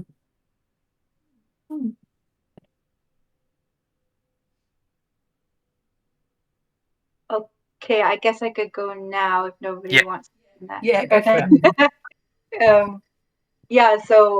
I was like, oh, I'm gonna get in sooner before later, before somebody takes my my what, and I had trouble picking, and I wish I had thought about it before this call, because I knew I was gonna have to have one. But one of my favorite scenes was when Cameron had snuck into the house, and he'd gone into his office first, and then Jack comes in and finds him there. And that was like so full of like, that was really tense for me, because I didn't know what Jack was going to do. Like, part of me thought that Jack was going to freak out and get mad for like Cameron, like kind of jeopardizing the like smooth transition. and you know that would have been so jarring for the family to like see both of them. And then it just like it was really heartwarming and really satisfying when Jack like sees like you like I'm gonna give this to you, like you do what you got to do, and have your proper goodbye, which was like really like when I first realized throughout the film that like I thought this is what I mentioned when I had a problem with the story is when I thought that Cameron wasn't gonna have a chance to say like a proper goodbye and like have a final like moment living with his family as himself. And then when I realized that okay, he was supposed to have those like 2 weeks as a final goodbye, and then that got taken away from him, and it's very upsetting. So it was just really, and I liked seeing Jack come around and like let him have that. And that also brings up I just loved seeing Jack and Cameron interact because it just was so real to me. Like we all have like inner conflict all the time, right? It made completely sense. It can make complete sense to me that they didn't always agree because I don't always like I have an inner battle in my head all the time, you know. So I just really like that part of that aspect of this movie. But yeah, that was one of my favorites. As it was my pick, can I just take a second one? Because Corey made me realize. I think the moment when I felt I was like, wow, at Mahershala Ali was when he first saw Jack and like Jack like and just his face. I think kind of the reality of what was in front of him, and that it was kind of him and not, but like being so intrigued, but also quite scared and quite like curious. I think just his facial expression. I think I can't remember like how long it was for. Like we said to me, like you do believe this is somebody who has has a really heavy decision on his mind, has made it, and is now like okay, wow, like what is this going to entail? And yeah, it's kind of umming and ahhing, and yeah, this is also quite new to him in terms of not sure what to expect. Like that was completely believable as a moment to kind of be yeah, I guess kind of like shocked or kind of curious about what he was seeing. I felt yeah. I'd have been personally amazed if when they like revealed the clone, Cameron had gone, hang on a minute, that's not a clone. That's award-winning actor Mahershala Ali, and he's gone, just taking his little hat off, gone home. I love the costumes as well. Obviously, Jack was always wearing white, and Mahershala Ali was always wearing like navy. They switched. I really like that as symbolism. Like it's not just like I feel like you kind of have like the kind of Star Wars thing of going like, he's wearing black because it's dark, and he's wearing white because he's the good one. But it's just kind of I think it goes toward like kind of like the illness and like that kind of thing. Like he's got the little blackened lump of a organ somewhere, and Jack doesn't. He's just a completely pure sort of thing. And I was just like, that's really nice. It's not just the simple sort of good and evil kind of thing that usually gets equated to the black and white stuff. Well, also at the end, when Jack was out in the world as Cameron, the real Cameron started wearing that white hoodie that Jack was wearing, and it was when he was now confined to the complex kind of thing on the island. Oh, I didn't notice that. I think maybe there's a part of it as well that it's kind of about control. Like it's Cameron's kind of like carrying this weight of like what to do, and then once he's made his decision, it's gone. Yeah. For a split moment when he first put on that hoodie that Jack was wearing, it actually confused me. I was like, wait, I thought this was Cameron. It's Jack? No, it is Cameron. He's just in Jack's hoodie. Okay. Oh, that you just reminded me, Emmanuel. Another scene that I did really like was the one where Jack is like stabbing the pencil into his mom. Oh, yeah. Oh, yeah, that was a rough scene. He wants to be real. It wasn't quite the Ex Machina thing, but it was around. Corey, have you seen Ex Machina? Yes. I'm so sorry. What about you, Ben, Emmanuel, Simon? What were your favourite scenes? You are a monolith. You guys Ben, were Emmanuel, like, Simon. you guys are talking about the ending scene. Like, my favorite scene is the scene where he has to confront himself in the most like literal sense, because it was after the phone call. He got pissed off because he doesn't want to do it anymore, and he was like, "No, you did it because the reason I exist is because you wanted to do it." And like, it was a face-off between Jack and Cameron. Oh fuck! Yeah, I did say that, didn't I? But yeah, but like, face. Okay, but like, yes, because he was having an argument with himself, he couldn't really lie. He couldn't really. He couldn't lie to himself about his true feelings. Like Yeah. he says, like the deep, darkest things that he goes, you're upset because you think your wife abandoned you. And he goes, I never thought that. Yes, you did, because I know you thought that, because I'm you. And it was such good acting, because it's obviously, it's obviously both of them are Bashar Ali, right? And it's like, yeah, but it's Bashar Ali arguing with Bashar Ali, and they're both like acting like they're like the mirror images, and it's like the arguments they're having with themselves. It's such a great piece of acting. Obviously, I don't know how. I mean, I kind of guess how they film it, because it's like one shot, another shot, but I can't just imagine him just changing clothes in between each shot. It's just like I really like that as a point as well, because it's sort of like you do actually get the difference between Jack and Cameron, because Jack seems to be Cameron without like the inhibition. Like he seems to just kind of not. He seems to not quite get why things shouldn't be said. Like he will just come out with other stuff in it. And I don't know if it's just because of the element of he might die, like when Cameron feels like he doesn't want it to happen anymore. But like he is more willing to be the one to say things like, "You felt like she abandoned you," or "You felt like she abandoned us."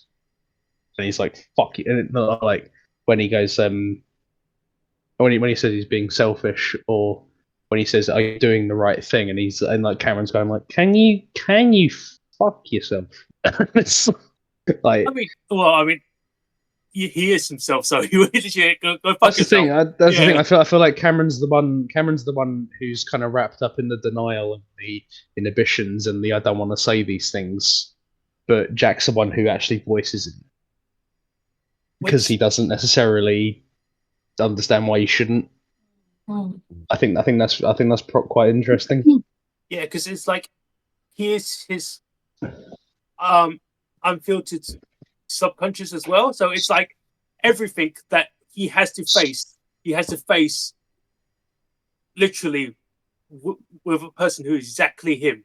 And that's a point that is like, it was fascinating acting, because obviously he has to pretend to be two different-ish people, and like because of, again, the lighting and the clothes and stuff, it's just like him arguing into a mirror about it, and just like it's answering back. And it was such a good piece of like acting just on that particular scene, and it was just so captivating to watch, because that's like it's a slight nightmare fuel part of it as well, because I can't imagine another version of me arguing about things that I know, or just having a complete mirror image of like subconscious of you just arguing with yourself. Honestly, Simon, I dread to think of a clone of you arguing with yourself. I wouldn't know where to start. The same for you as well. It's just like it's just like or maybe if you have a beer between you guys, you'll sort it out. But it's like, yeah, it's just the thing about it. It's just like, that's my favorite scene, because it really brings it all like to a head where, why am I doing this? You know why you're doing this. I'm the reason why you're doing this, and you have to, and you know this is true because I'm you. And it brings it all completely to a head to where it ends. It gets to the ending where it's a bit more solemn, and he's accepted it finally. But just that point is like where you have like that proper like tension and drama for what makes the drama films a drama. I guess I don't know if that's the best way to explain it. You need that sort of drama to make a drama film, if you know what I mean. I don't know if that's necessarily 100% true, but that's what I feel like is needed. Needed to, what is the word that someone used to say? You needed that spice. You needed like a certain. I feel was you. That was you, you fucking bitch. You said spice. You're quoting yourself. No, I'm quoting myself, quoting someone else. No, you're not. Nah, fucking shut up. Talking shit. Yeah, it needed spice. But I'm quoting myself, quoting spice. Someone else, yeah. But yeah, that's my favorite scene. Oh, Ben. Annoyingly, most of the scenes have kind of been talked about. The best ones. Obviously, I mentioned the beginning sequence where, obviously, the flashback where Mahershala Ali, Cameron meets Poppy for the first time on the train, and they Mahershala Ali Cameron. Yes, him. Where they kind of like bond over the chocolate misunderstanding. That was still one of my favorite moments, just because it set the tone and kind of like the relationship of him and Poppy's character so well. So like you guys have mentioned, like when Cameron meets Jack, his clone. Those moments are probably the most interesting and the most thought-provoking ones in there, as well as being just fascinating to see how he pulls it off. And the sequence where they're really coming at each other on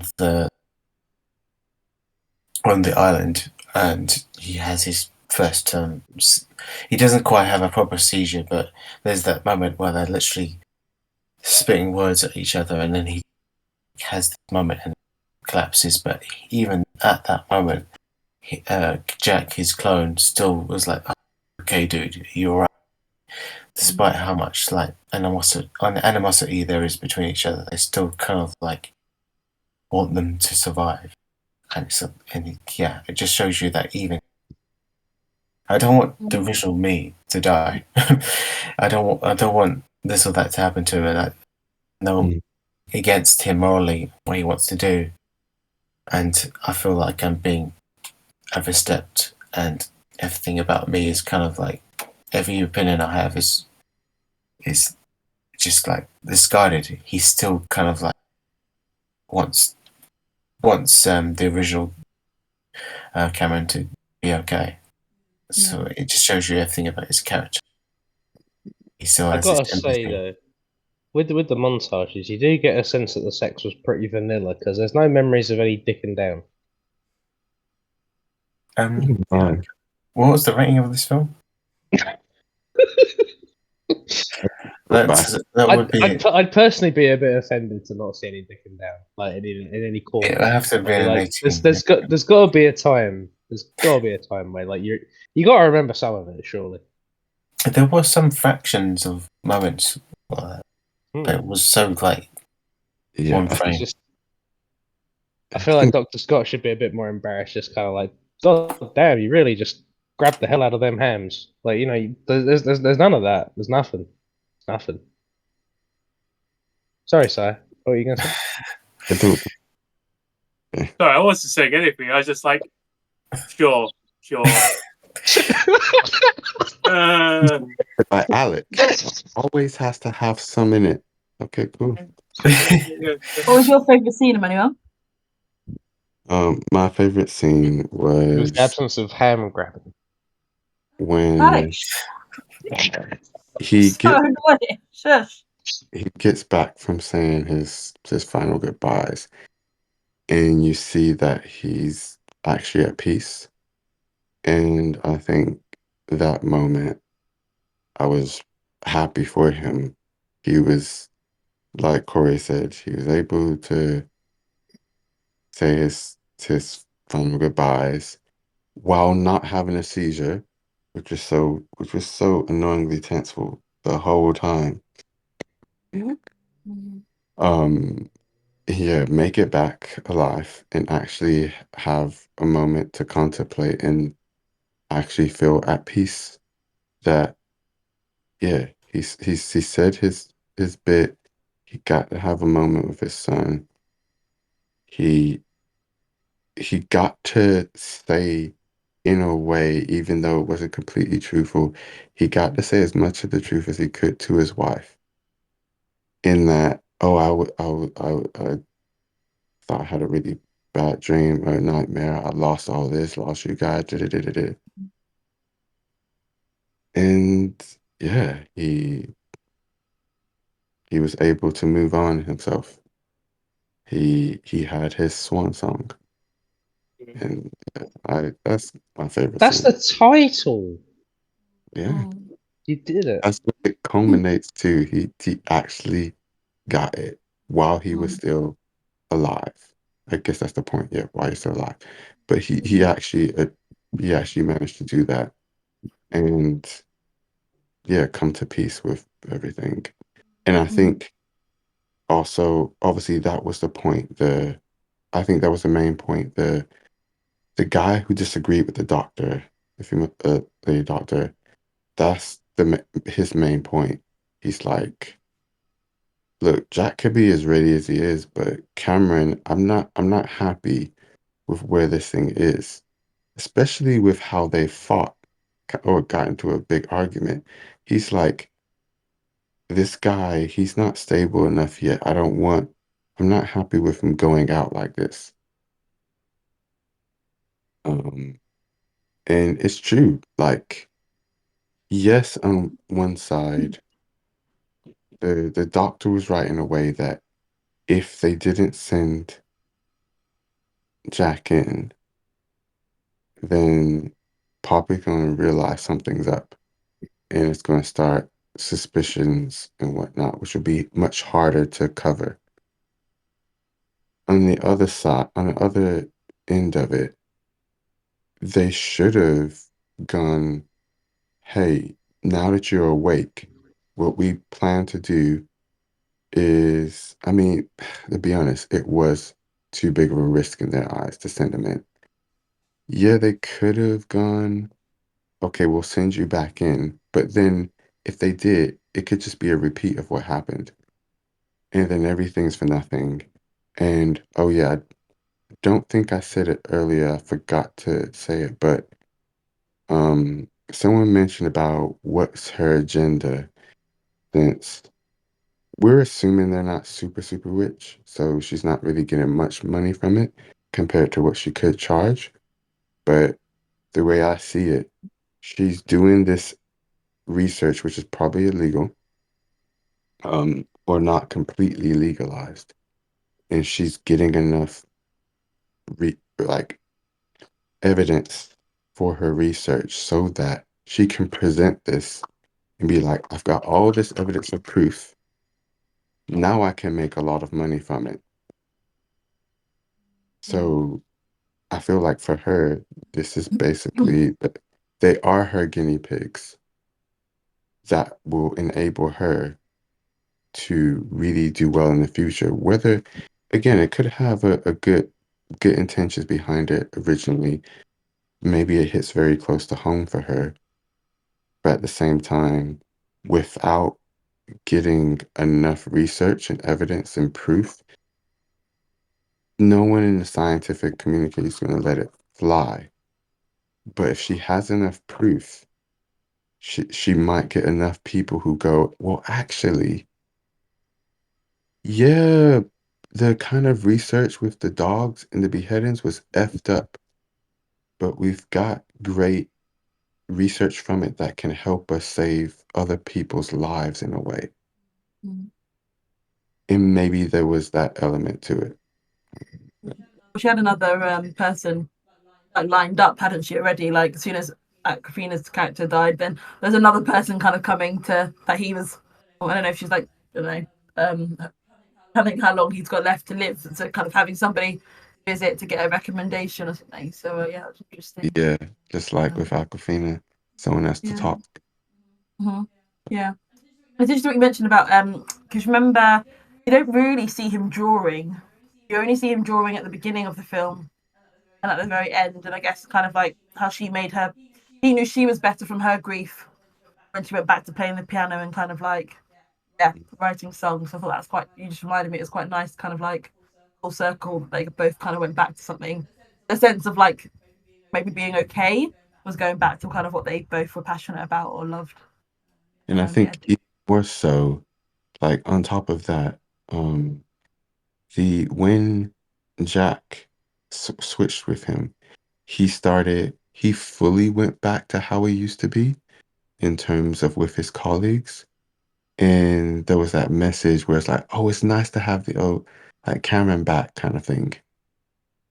So even though Cameron went back to doing part of what he loved, he was never truly there. He wasn't completely there. And his colleagues did comment on the lady did comment on that. But yeah, when obviously Jack is free of the terminal kind of thing. What bit's that, Emmanuel? I have no idea what you're talking about. Which So bit is that?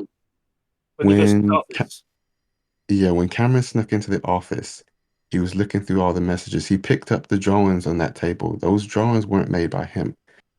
Those drawings were made by Jack. And he was when he went back into the office and he's looking at the emails that he got from okay.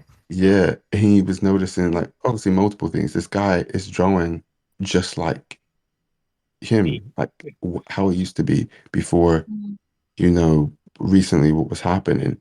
And now he's seeing those messages.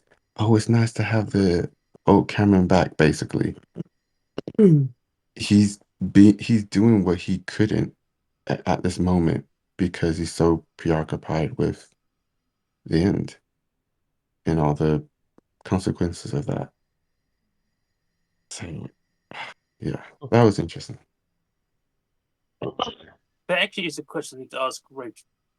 Did you beforehand when you was making like the joke think of it being Mamma Mia? You did say this was a musical. I wasn't quite sure where certain musical parts were in this film. I was because you. I didn't say it was a musical. I said that the film uses music to something. I can't remember. Do you remember what I said? To convey emotion, I think is what I said. And Mamma Mia does that, and so does this. Right. Okay. Because I was a Were you expecting them to burst into song, Simon? Well, no, like I was Girls before. No, because there was 2 points where I was thinking, oh, is this what she meant? It was when they were doing like that monologue in the middle where they're playing Moon River, or that Frank Ocean Moon River was or it was when Poppy was playing on the piano. I was like, oh right, because it's like she's getting back into the music. Right, is this what she meant by it being musical? I wasn't quite sure if it was music to convey emotions is what you said. Yeah. Right. Okay. That makes a lot more sense. Okay. Right. Okay. Just make sure. Okay. That was it. My favorite songs in it, besides the ones Poppy sings, which is always cool when like the actors themselves or like the characters themselves are doing that, was the first song that plays when he like turns off his earbuds, because I think it plays once more. And it's probably more personal because I heard, I was like, I recognize this. I really like this artist. Where is this? Which artist made this song? And then I like looked up and I was just like, oh yeah, because Camilla showed me this song. It will show me this artist. And I was just like, oh man, that's really nice. But anyway, just random. Well, that's Swan Song, everyone. Rob told me something. Rob told me something that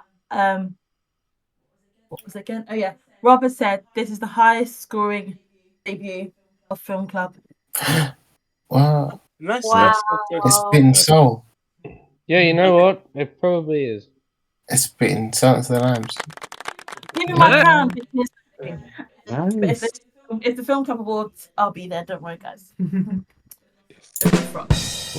I gotta say, if Mahershala Ali doesn't win an award for Best Actor in the Film Club Awards, then we need to have a cull. I don't know what's going on. Yeah. Let's just see what else is picked. I'm just saying, it's not the you know, we've had film club awards before where the best actor award has gone to a dog, and like it was between like Rafe Fiennes and a fucking dog, and the dog won, and I was like, "Are you fucking serious?" That's that you dog, guys' problem. that dog was well deserved. No, He's joined it second all fucking time. wasn't. Are you for fucking real? It was I'd shit. like to see you play a dog without any direction in your own language. Yeah. God. Pat, you're next week, aren't you? Yeah. You could sound fucking happier about it. I Is don't it know. Ghost? Ghost that we're all having to watch. Yeah. Good luck. Are you playing Ghost of Tsushima right now, or what are you doing? Is that it? No, I'm Assassin's Creed. Okay. Is that your announcement? Just What, Rachel does it for you. Yeah. Oh, I accidentally announced it last week yeah. That was. because I got a bit excited It's just Ghost. about a film I don't yeah? like. Yeah. Just Ghost with Patrick Swayze. Yeah. No, Ghost with Patrick Henry. Where do we watch it? Apple, Amazon, usual places. Fuck Apple TV. Well, I mean, you shouldn't, because that's where we got this film. It's not where I got it, but I don't want to say where I got it. Oh. Cool. Well, I look forward to watching Ghost. I've never seen it before, Pat. So I quite like it. I don't know what Pat's beef is. I've heard it has boobs in it. I've heard. It's as good as Days of Thunder. I feel like we're gonna get an insight into Pat's mom. Well, put it this way, right? My mum can't watch this film anymore because every time she does, she cries. To the point that I asked her. To the point I asked her for scores today, and she cried before she gave me the scores. Yeah, your delivery on that was just like phenomenal. I wasn't quite sure where you were going with that completely. I watched it recently. I watched it years ago. I didn't particularly like it, but you know, maybe my tune will change. I actually did a spit take. I thought they were fake, but I actually just did one involuntarily. I heard it had boobs in it. My mum can't watch it anymore. Fucking wonderful. Oh god. Incredible.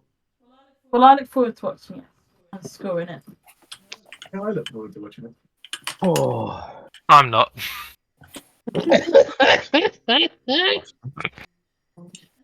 And it was nice to have you join, Corey, as well. Well, I joined today as well, but it was nice to meet you online. Yeah, I had a lot of. I wouldn't call this. It had some fun, a lot of heavy stuff, but yeah. Oh my god, this has been a wonderful song. It's been great. The improvement score was fun, isn't it? Thank you for joining, Corey. By the way, I was here also. Thank you. I had a lot. I had some fun. I won't say a lot of fun. I had a bit. Everyone gave it a 9 for enjoyment, didn't they? Or was it? Did anyone give it a 10 or 9.5? We take it.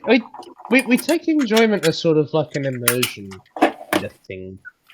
It's a very because the film could be really good, but you can really hate it, to be honest. Yeah, like it's like in a, we were very immersed in it. Like I'm not going to recommend this film for someone in need of a good time. If someone's like, I need a pick me up, I'll be like, you know what you need to see? Swan Song. Yeah, no. I think that's the thing. Like, I so tend much. to treat women as like Congrats. the scale goes from like cool run-ins where I'm going like, yeah, you need to watch this to have a really good night, or to like Killers of the Flower Moon where I'm going, yeah, you need to watch this because it's a really good piece of cinema. I feel like we need a separate score for that. I feel like we need like an enjoyment versus immersion score. Well, originally we had God. entertainment and meaning, but Pat didn't like the difference. Well, I think that speaks for itself. I like to. This proper question actually I'd like to ask. Corey, have you seen Killers of the Flower Moon? No, I haven't. Okay, so I haven't either. Long story short, that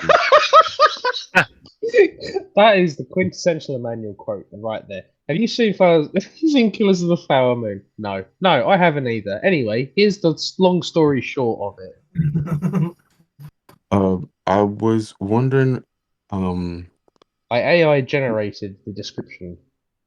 I was wondering how someone else with, even though we have different Native American ancestry, mine's from Cherokee and like yeah, Atlanta, Georgia, whatnot, that area. And it it it pretty much became completely mixed with my mom, or like grandma really. But there's a lot of stuff on that subject, and I did part of it with my dissertation. That's the dissertation, that final project in uni. And a lot of that stuff makes me really emotional and really triggers me because, of course, we know the history and like what they went through. And I wondered, and Camilla was wondering the same thing. It's like, she's like, should you really watch that? Was that, Killers of the Flower Moon. was I wondering if you should watch it? Yeah, it's the same kind of reason that I guess, like, I think by this point, like, I'm not sure if Camilla did, but I didn't watch 12 Years a Slave because I think, yeah, she didn't either. Like, by this point, we've seen quite a lot on that, and it's like, I'm not sure we can put ourselves through it again, like, to trigger ourselves again, even though I'm sure it's an amazing movie. I really want to watch it. I'm just like, can I do it? Am I gonna, like, be triggered again and remember all the kind of stories of what, like, my ancestors went through and the ones that luckily survived to get through to me? It's just yeah, there's a lot to it. So I just wondered your opinion on it, basically. Yeah, so I definitely it's a very conflicted one because and just like all of us have so much like different stories on like how we were brought up and how much we know from personal experience and how much we know from just like hearing from friends and family or just like from history, just like we have varying levels of distance from it all, right? And me personally, I grew up like so like apart from my culture and like there's so much that I'm still learning as I get older, and I think part of me wants to like you know honor what has gone on in my like ancestry, and even like there's hard stuff that like my like some of my own like actual family members have gone through. So it's conflicting because like I'm a big softie. I feel things really hard, and so stuff like this is just really really hard to put myself through. Yeah, but I think yeah, I do want some connection, and I do want to know, you know, but like a a cinema, like a film, like it's not like we're learning actual real history. Like that's a Yeah, depiction, right? So it's it's just not. like I don't know. Well, thank you. Say, That's really, for Killers of the Flower Moon, like it is kind of it's telling a story that hasn't really been told, like because it's about like well, it's basically about like wealth and land being stolen from people, but it's like it's also the story of them being like the the sort of like almost kind of like the benchmark of success in that era, and like how that was taken from them as well, like rather than just like the physical stuff that was taken. Like it's also that kind of like sense of pride in it all as well. And yeah, that side you don't really see in cinema. So it's yeah. thanks. Yeah. I wish I knew more about it. Unfortunately, I haven't even looked into all that depth about it. But it has been on my radar. I think I will eventually decide to watch it. Yeah, yeah.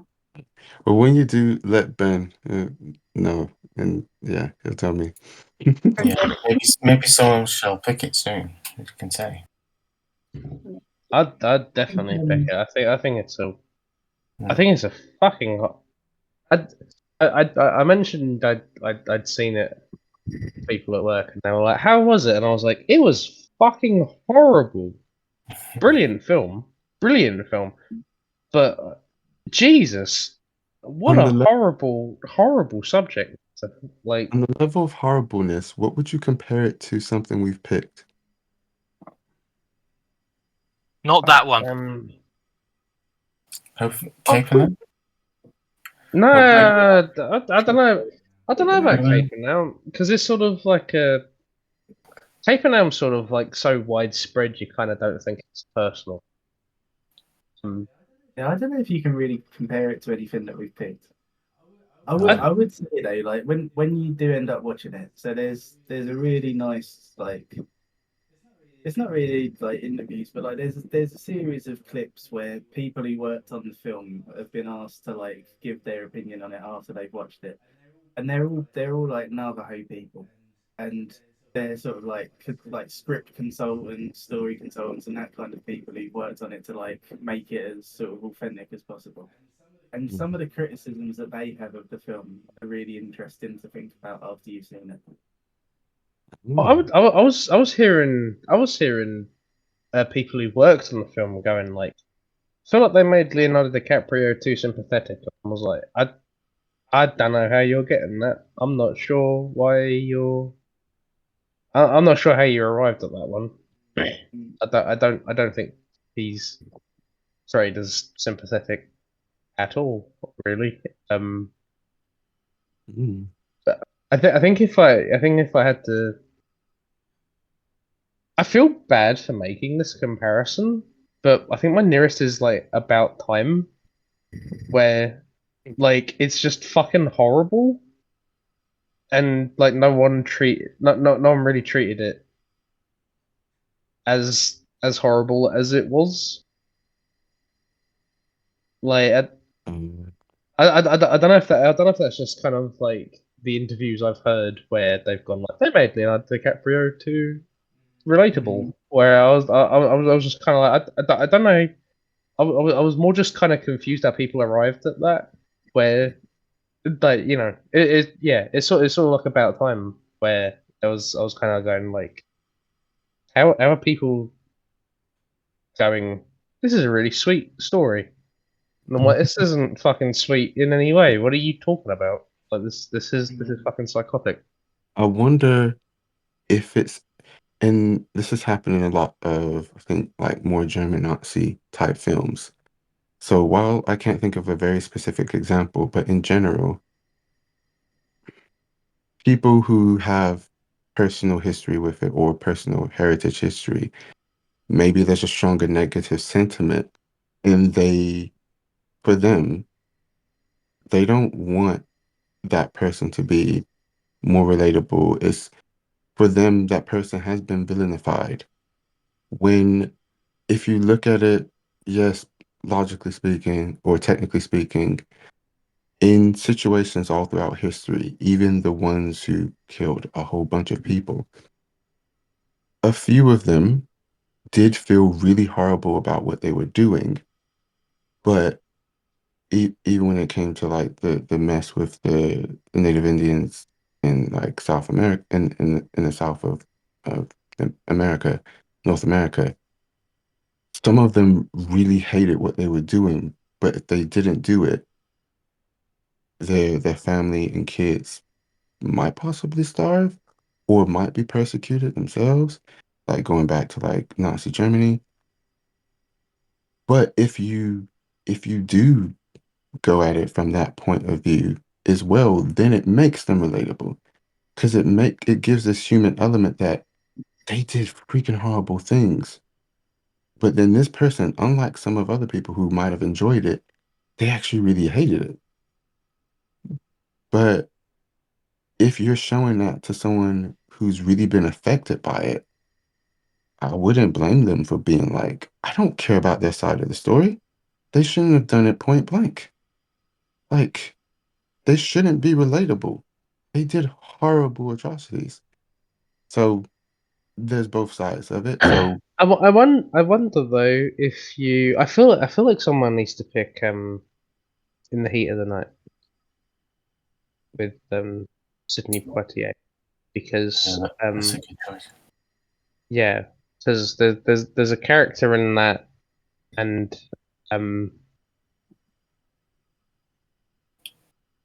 won't mince words. Right at the beginning, he's like quite racist, and then like by the end, after hanging out with Sidney Poitier for a bit, he kind of has seen the error of his ways, and he stops being racist. And it, I realize this, that's a very simplistic way of putting it, but I think the more you kind of depict people as I think the more you alienate people like that, the more you kind of stop it being something that is relatable. Whereas, like, God, I'm fucking butchering this. Making it something that is like coming at it from a more relatable stance, where you can kind of like see where it originated from, and going like, that's wrong, and you shouldn't think like that, and like you can kind of you can kind of see where you can kind of see where it originated from, and you can kind of come at it from a place of understanding, and you can kind of transition them away from it. Like I I think that's better than just kind of moving it very far away and going like,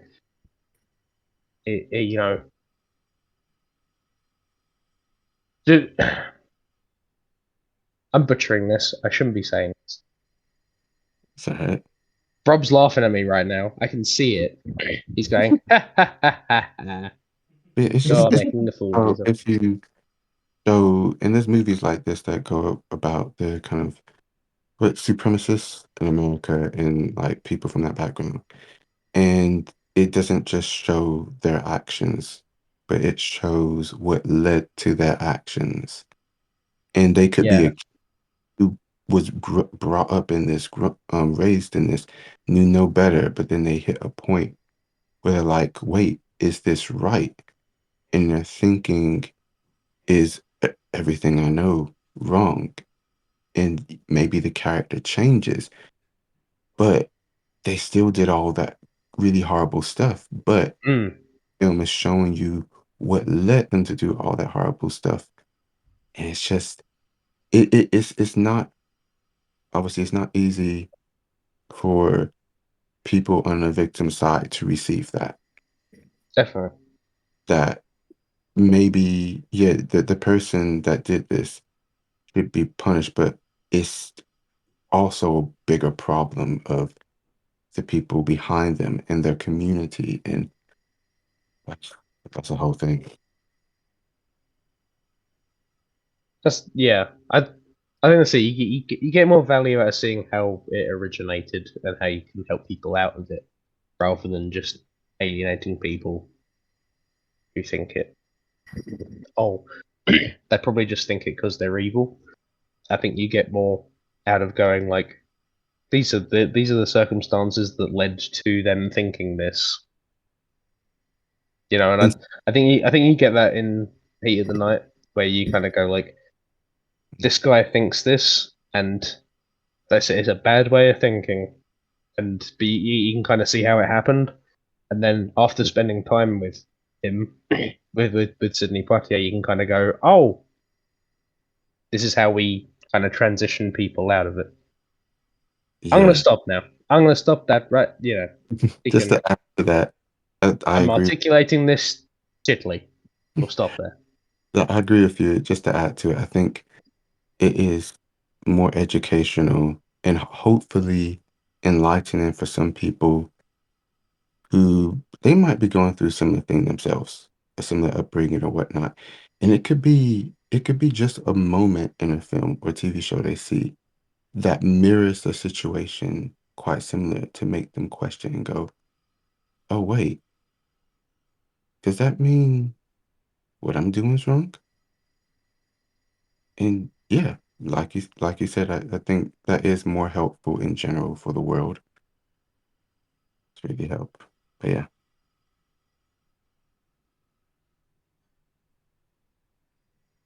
Any parting thoughts on Swan Song? It's good. It's Classic. The classic. I thought that visually it was freaking beautiful. It was filmed in Vancouver and Squamish. Nice. it was visually beautiful, and it was filmed in Vancouver. That scenery was here. Yeah. But yeah, I get it was beautiful in more ways than one. Makes sense. This was a really good film. I have my gripes with it, but really good. Rob, now go watch Silo and Foundation. Yeah, man. We've got. I ended up finding a trial for Apple TV for 3 months. Oh, so you didn't use mine? No, I ended up, yeah, because I opened the app on our TV, and it was just like, click here to get 3 months for free, and I was like, oh, okay then. And I never had to log out. I was wondering why I got no reply back. I said thanks, didn't I? Yeah, but I mean, after that, when I said if you need anything else, let me know. Oh, Because right. I think it's got a new way of logging in where you got to do a QR code or something. Yeah, you have to scan the QR Yeah. code on your TV, yeah. Oh, That's- yeah. So I was like, I'll keep my phone next to me, and Rob will message me in a few minutes, and it never came. Oh, Yeah, yeah. literally, I opened the app, and I was like, cool, that's fine. And then we watched it, and yeah. Yeah. Rob, There's a couple of things that I want to watch on Apple TV actually, because there's No, there's not. Don't lie. There's quite a few things, yeah. Apple TV are alright.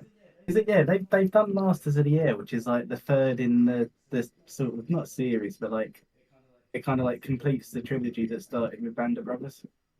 It's like the same people, and like they've done Army and Navy, and now they're doing Air Force. Yeah, that is very, very good indeed. nice. So, Rob, can you do me a favor and show Ben the Frank tote bag? Oh yeah. You didn't see this on the call. I thought you'd appreciate it. That's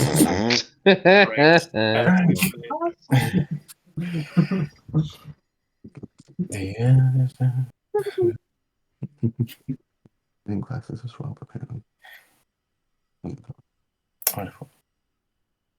Stop whispering satanic verse in their ear. We know you're doing it.